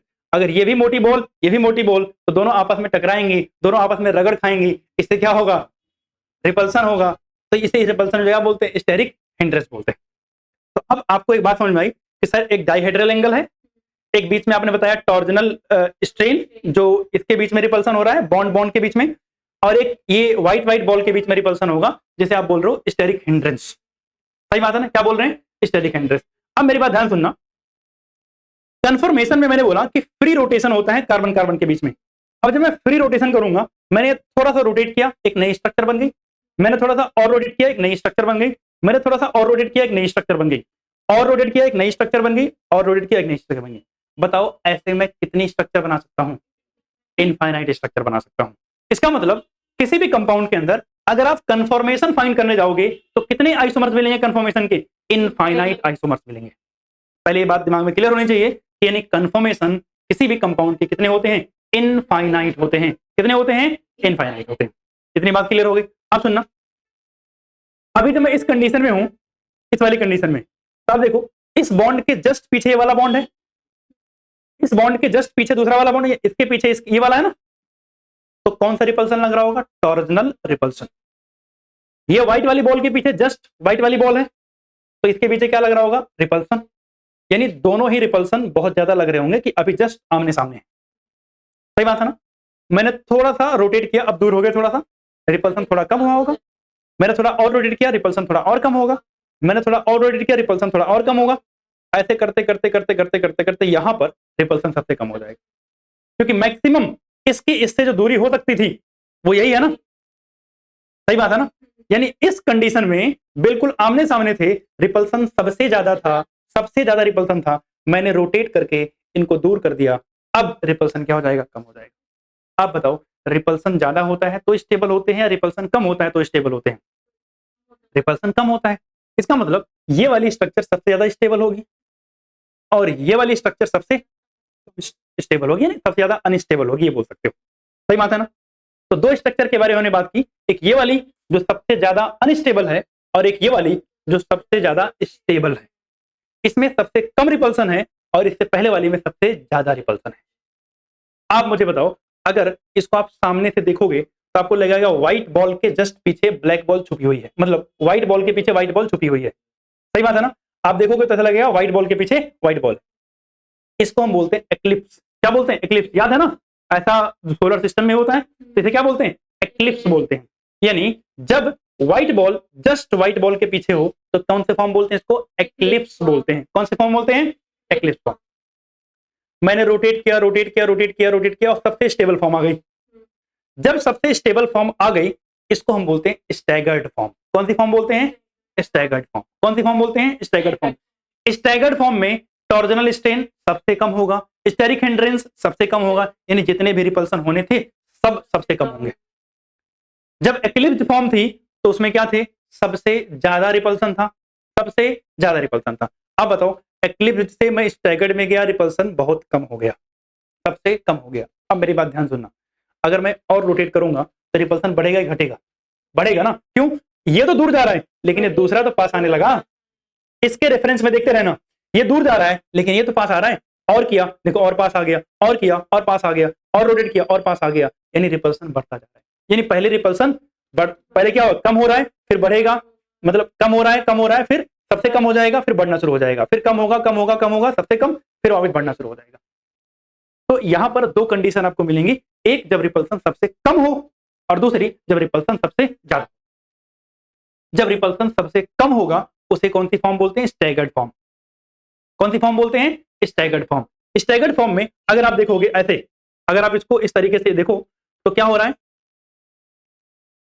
कि आगे वाली दोनों जो बॉल है इसके जस्ट मिडिल में ये वाली बॉल है, किसी भी तरह से देख लो। देखो अगर मैं बात करूं, अब अगर ऐसे देखोगे तो पीछे वाली दोनों बॉल के मिडिल में ये वाली बॉल आ रही है, यानी हमेशा दो एटम के मिडिल में तीसरा एटम आएगा पीछे वाले कार्बन का। सही बात है ना, या आगे वाले कार्बन का मिडिल में आएगा ना, इसे स्टैगर्ड बोल रहे थे ना। एक्लिप्स में जस्ट आगे पीछे आ रहा था, तो सबसे स्टेबल कौन था? स्टैगर्ड। सबसे कम स्टेबल कौन था? एक्लिप्स। अब स्टैगर्ड और एक्लिप्स के बीच में भी तो बहुत सारी स्ट्रक्चर बन रही थी। सर ये वाला था एक्लिप्स, आपको यहां जाना स्टैगर्ड में, लेकिन यहां जाने के लिए तो धीरे धीरे धीरे धीरे देखो बहुत सारी स्ट्रक्चर बनेंगी, इनफाइनाइट स्ट्रक्चर बनेंगे। तो स्टैगर्ड और एक्लिप्स के बीच में जितनी स्ट्रक्चर बनती हैं उसको बोलते हैं स्क्यू स्ट्रक्चर। कौन सी स्ट्रक्चर? स्क्यू स्ट्रक्चर बोलते हैं। तो तीन नाम आपने सुना, स्टैगर्ड, एक्लिप्स और स्क्यू। क्लियर है? अब एक बात देखते हैं थ्योरी क्या कह रही है। थ्योरी की अगर बात करें तो सबसे पहली बात आपको बता रखा है कि कन्फॉर्मेशन क्या होता है। तो कह रहा भैया isomerism in which there is a different spatial arrangement of atom और group around each carbon atom bonded by single covalent bond due to free rotation about carbon carbon. यानी कार्बन कार्बन के बीच में फ्री रोटेशन था, उसकी वजह से जितने भी अलग अलग स्ट्रक्चर्स मिलेंगी उन सबको क्या बोलते हैं? कन्फॉर्मेशन, कन्फॉर्मर बोलते हैं, और इस प्रोसेस को या फिनोमिना को कन्फॉर्मेशन बोलते हैं। क्या रहा है? ऑल्सो नोन एज कन्फॉर्मर, मतलब जो आइसोमर बनते हैं उन्हें कन्फॉर्मर बोलते हैं, या फिर उनको हम क्या बोलते हैं? रोटामर्स भी बोलते हैं। रोटेशन की वजह से बने हैं ना, इसलिए क्या बोलते हैं? रोटामर के नाम से भी जानते हैं। क्लियर है बात? फिर आता है कह रहा है repulsive interaction between the electron cloud which affect the stability of the conformation is called torsional strain। क्या था टॉर्जनल स्ट्रेन? बताया ना कि ये बॉन्ड इन दोनों के बीच में आपस में रिपल्सन होगा, that is called torsional strain. ठीक है ना? कौन सा स्ट्रेन? Torsional strain. कह रहा था angle between the sigma bond on the front carbon, यानी फ्रंट कार्बन का जो एंगल है compare to the sigma bond of the back carbon is called dihedral angle. अब देखो फ्रंट कार्बन है, इसका ये सिग्मा बॉन्ड है, बैक कार्बन है, इसका ये वाला सिग्मा बॉन्ड है। ये बताया यहां से लेके यहां तक का जो एंगल है उसे डायहेड्रल एंगल बोल रहे थे। ऐसे भी याद कर सकते हो, white black, black white angle जो होगा डायहेड्रल एंगल है। ठीक है, आगे चले अगर हम तो कहता है conformation in which the hydrogen atom attach to the two carbon are close together as possible is called eclipsed conformation. मतलब हाइड्रोजन एटम जितना, व्हाइट वाले हाइड्रोजन है ना, ये जितना पास हो सकते थे उतना पास है, तो कौन सी फॉर्म होगी? एक्लिप्स्ड। फिर कह रहा है जितना दूर हो सकते थे अगर फार अपार्ट एज पॉसिबल, उसे क्या बोल देंगे? स्टैगर्ड कन्फॉर्मेशन बोल। और स्टैगर्ड और एक्लिप्स के इंटरमीडिएट जो होगा स्टैगर्ड और एक्लिप्स के बीच में उसे क्या बोलेंगे? स्क्यू कन्फॉर्मेशन बोलेंगे। क्या बोलेंगे? स्क्यू कन्फॉर्मेशन बोलेंगे। कोई समस्या नहीं ना? अब बात आती है किसकी? जो है प्रोजेक्शन की। मतलब जैसे ये डायग्राम जो दिख रहा है ना, ये वाला, इसको हम पेपर पे कैसे बनाएंगे? क्योंकि ये 3D डायग्राम है, इसको हम पेपर में कैसे बनाते हैं? इसको बनाने के लिए हमारे दो भाई साहब हैं जिन्होंने हमें बताया तरीका। और वो दोनों भाई साहब क्या हैं? एक है सॉहॉर्स प्रोजेक्शन है और दूसरा है न्यूमैन प्रोजेक्शन। तो सॉहॉर्स प्रोजेक्शन में एक्लिप्स कैसे बनाते हैं और स्टैगर कैसे बनाते हैं इसको समझना। जैसे अगर मान लिया मुझे एक्लिप्स बनाना है तो सीधा एक डंडी खींचो। क्या करना है? एक डंडी।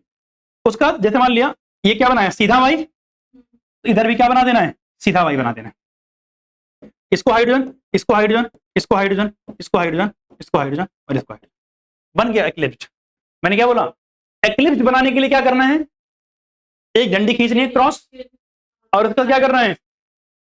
अगर इधर सीधा, जैसे मान लिया इधर मैंने वाई बनाया सीधा, तो उधर भी क्या बनाया था? सीधा। अगर मान लिया मैंने एक तरफ उल्टा बनाया होता तो दूसरी तरफ भी उल्टा बनाता। लो, अगर मैंने ऐसे उल्टा वाई बना दिया तो इधर भी क्या बनाऊंगा? उल्टा।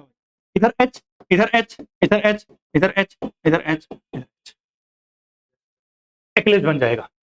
अब अगर मुझे स्टैगर्ड बनाना है तो सर बड़ा आसान सा काम है, कुछ नहीं करना है। देखो अभी मैंने एक वाई कैसे बनाया है? इधर उल्टा बनाया है, एक वाई क्या बना दूंगा? सीधा बना दूंगा। एच, एच और एच। अब देखो इन दोनों के बीच में आएगा और इन दोनों के बीच में आएगा, क्या बन गया? स्टैगर्ड बन गया। बन जाएगा आराम से, कोई समस्या? अच्छा, अब जरूरी नहीं है कि वाई ही हो, ये सिर्फ वाई मतलब एच ही हो। एच की जगह क्या हो सकता है? जैसे मान लिया कहीं CH3 हुआ, क्या हुआ? CH3 लिखा हुआ है, वो भी हो सकता है। अब जैसे मान लिया यहां CH3 हुआ, ये भी हो सकता है, कोई समस्या वाली बात नहीं है। मतलब सिर्फ हाइड्रोजन नहीं हो सकते हैं, और भी कुछ चीजें हो सकती हैं, ठीक है ना। अब ये वाला जो कार्बन है, ये कौन सा कार्बन होता है, फ्रंट, और ये वाला कौन सा है, बैक, ठीक है ना। तो अब अगर आप इस डायग्राम को देख रहे हो तो आई थिंक कोई समस्या तो होगी नहीं अब इस वाले डायग्राम में, देख रहे हो ये कैसा है, ये कौन सा है, ऊपर ऊपर देखो दोनों में कैसा वाई दिख रहा है, उल्टा ना, तो दोनों में सेम वाई है, उल्टा उल्टा, तो मतलब कौन सा एक्लिप्स है, यहाँ देखो एक में सीधा वाई, एक में उल्टा वाई, क्या बन जाएगा, एस टाइगर, ठीक। अब आते हैं दूसरी रिप्रेजेंटेशन जिसको बोलते हैं न्यूमैन प्रोजेक्शन, क्या बोलते हैं, न्यूमैन प्रोजेक्शन। अब न्यूमैन प्रोजेक्शन में क्या होता है, इन्होंने कहा भैया सामने से देखना शुरू कर दो। जब आप सामने से देखोगे तो एक कार्बन आपको बड़ा दिखेगा और एक छोटा दिखेगा, मतलब एक फ्रंट वाला होगा एक बैक वाला, तो मतलब इन दोनों को ऐसे कॉम्प्रेस करके एक दूसरे के ऊपर ही बनाना है। तो कैसे बनाएंगे देखना ध्यान, हमने एक बड़ा गोला बनाया और एक छोटा सा डॉट बनाया, दोनों कार्बन है, दोनों क्या है, कार्बन। अब ध्यान से देखो, अगर आप यहां से देखते हो तो आपसे कौन सा कार्बन बड़ा दिख रहा है, पीछे वाला, पीछे वाला आपको बड़ा दिख रहा है। तो जो हम बड़ा गोला बना रहे हैं, ये बड़ा वाला गोला, ये कौन है, बैक कार्बन है, और जो छोटा डॉट बना रहे हैं ये कौन है, फ्रंट वाला कार्बन, ठीक। अब सुनना, फ्रंट और बैक कार्बन पे क्या लगे हुए हैं, हाइड्रोजन लगे हुए हैं, हो सकता है CH3 कुछ और लगा हो। मुझे क्या बनाना है, एक्लिप्स। तो पहले एक बड़ा गोला बनाया और उसके सेंटर में क्या बना दिया, एक डॉट, एक बड़ा गोला बनाया उसके सेंटर में क्या बना दिया, डॉट। पहले तो इस बड़े गोले से ऐसे 120 डिग्री के एंगल पे 3 लाइन खींच लेनी है, इसको मैंने H, इसको मैंने H, इसको मैंने H। अब अगर ये बोले कि एक्लिप्स बनाना है तो इसके जस्ट बगल में डॉट डॉट या अलग कलर से कोई लाइन खींच के H लगा दोगे, इसके जस्ट बगल में अलग लगा दोगे, इसके जस्ट बगल में H लगा दोगे, जस्ट बगल में। हम लगा रहे हैं जस्ट बगल में क्यों, क्योंकि सर हम अंदर तो नहीं बना सकते, होगा तो जस्ट पीछे, लेकिन हम कॉपी में जस्ट पीछे थोड़ी बना सकते हैं, इसलिए सटा के किनारे से साइड से बना देते हैं, ठीक है ना। अब अगर मुझसे पूछेगा कि सर एक्लिप्स नहीं बनाना है, क्या बनाना है, स्टैगर्ड बनाना है, तो सर स्टैगर्ड वाले में क्या होता है, सर इसके मिडिल में होगा, सर ये वाला इसके बीच में यहां आ जाएगा, इन दोनों के बीच में कहां आ जाएगा, यहां आ जाएगा, और इन दोनों के बीच कहां आ जाएगा, यहां, एक हाइड्रोजन यहां, एक हाइड्रोजन यहां, एक हाइड्रोजन, सही बात है ना। तो अब बताओ, अगर आप इसकी बात करोगे तो ये कौन सा फॉर्म है, एक्लिप्स, दिख रहा है ना आगे पीछे, ये कौन सा फॉर्म है, स्टैगर्ड। और आप देख रहे हो इस वाले हाइड्रोजन के बीच में जो एंगल है क्या है, डायहेड्रल है, ऑलरेडी मैंने आपको समझा दिया। जब इतनी बात हो गई तो हमें एक छोटी सी बात करनी है, स्टेबिलिटी ऑफ कंफर्मेशन, मतलब जो हमने स्क्यू, स्टैगर्ड और एक्लिप्स देखा था, इन तीनों में से कौन ज्यादा स्टेबल है। तो आपको पता है, मैंने समझा दिया है, सबसे ज्यादा स्टेबल कौन होती है, कौन होती है, स्टैगर्ड फॉर्म होती है सबसे ज्यादा स्टेबल। उसके बाद कौन आती है बीच में, स्क्यू। सबसे ज्यादा स्टेबल कौन थी, स्टैगर्ड। सबसे कम स्टेबल कौन थी, एक्लिप्स। तो बीच में वाला स्क्यू वाला तो आएगा ना बीच में, तो स्क्यू मिडिल में आ जाएगा और एक्लिप्स क्या आ जाएगा, सबसे लास्ट में, ठीक। आपसे पूछे ये सबसे ज्यादा स्टेबल क्यों है, तो आप क्या बोलोगे, लो या lowest torsional strain, lowest torsional strain, और क्या होगा, लोवेस्ट यानी सबसे कम स्टेरिक हिंड्रेंस। मतलब मोटापे वाला जो था ना कि एटम आगे पीछे आ जाएं तो भी कम होगा और टॉर्जनल स्ट्रेन भी कम होगी, सही बात है ना। और यहां पे क्या होगी,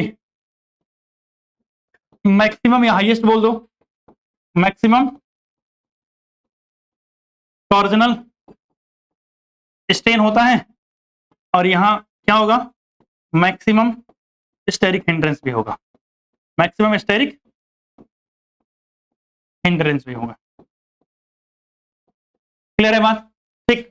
अब मेरी बात सुनना ध्यान से, एक छोटा सा क्वेश्चन आपसे पूछता है, it is not possible to separate and isolate the different conformational isomer of the ethane because, अच्छा मतलब जैसे आपने एक्लिप्स बनाया, स्टैगर्ड बनाया, स्क्यू बनाया, कह रहा है इन तीनों को हम सेपरेट नहीं कर पाते अलग अलग, क्यों नहीं कर पाते, क्योंकि इनको आपस में कन्वर्ट होने के लिए सिर्फ 12.5 किलो जूल एनर्जी चाहिए होती है, कितना चाहिए होती है, सिर्फ 12.5 किलो जूल, बहुत थोड़ी सी एनर्जी है, ये एनर्जी इनको आसानी से अवेलेबल हो जाती है। तो अगर एक्लिप्स से स्टैगर्ड में जाना है तो सिर्फ इतनी एनर्जी से कन्वर्ट हो जाएगा, स्टैगर्ड से एक्लिप्स में आना है सिर्फ इतनी एनर्जी से कम हो जाएगा, और रूम टेम्परेचर पे ही ये सब कुछ हो जाता है। तो क्योंकि एक्लिप्स स्टैगर्ड में कन्वर्ट होते रहते हैं, तो कभी आप इनको सेपरेट कर ही नहीं पाओगे, ठीक। तो कह रहा है कि भैया इनको बहुत कम एनर्जी चाहिए एक दूसरे में कन्वर्ट होने के लिए, जो कि रूम टेम्परेचर पे ही हो जाती है। इसी वजह से इनको सेपरेट कर पाना मुश्किल होता है, और ये पेपर में पहले आया हुआ है, इंपॉर्टेंट क्वेश्चन है। ठीक, और अब आपका जाकर के यहाँ एल्केन वाला पूरा टॉपिक बढ़िया से पूरी तरीके से खत्म हो गया, ठीक है ना। अब अगली क्लास में हम बात करेंगे एल्कीन और अल्काइन की, एंड देन एरोमेटिक कार्बन की, ठीक है ना। तो बस आज के लिए यहीं तक।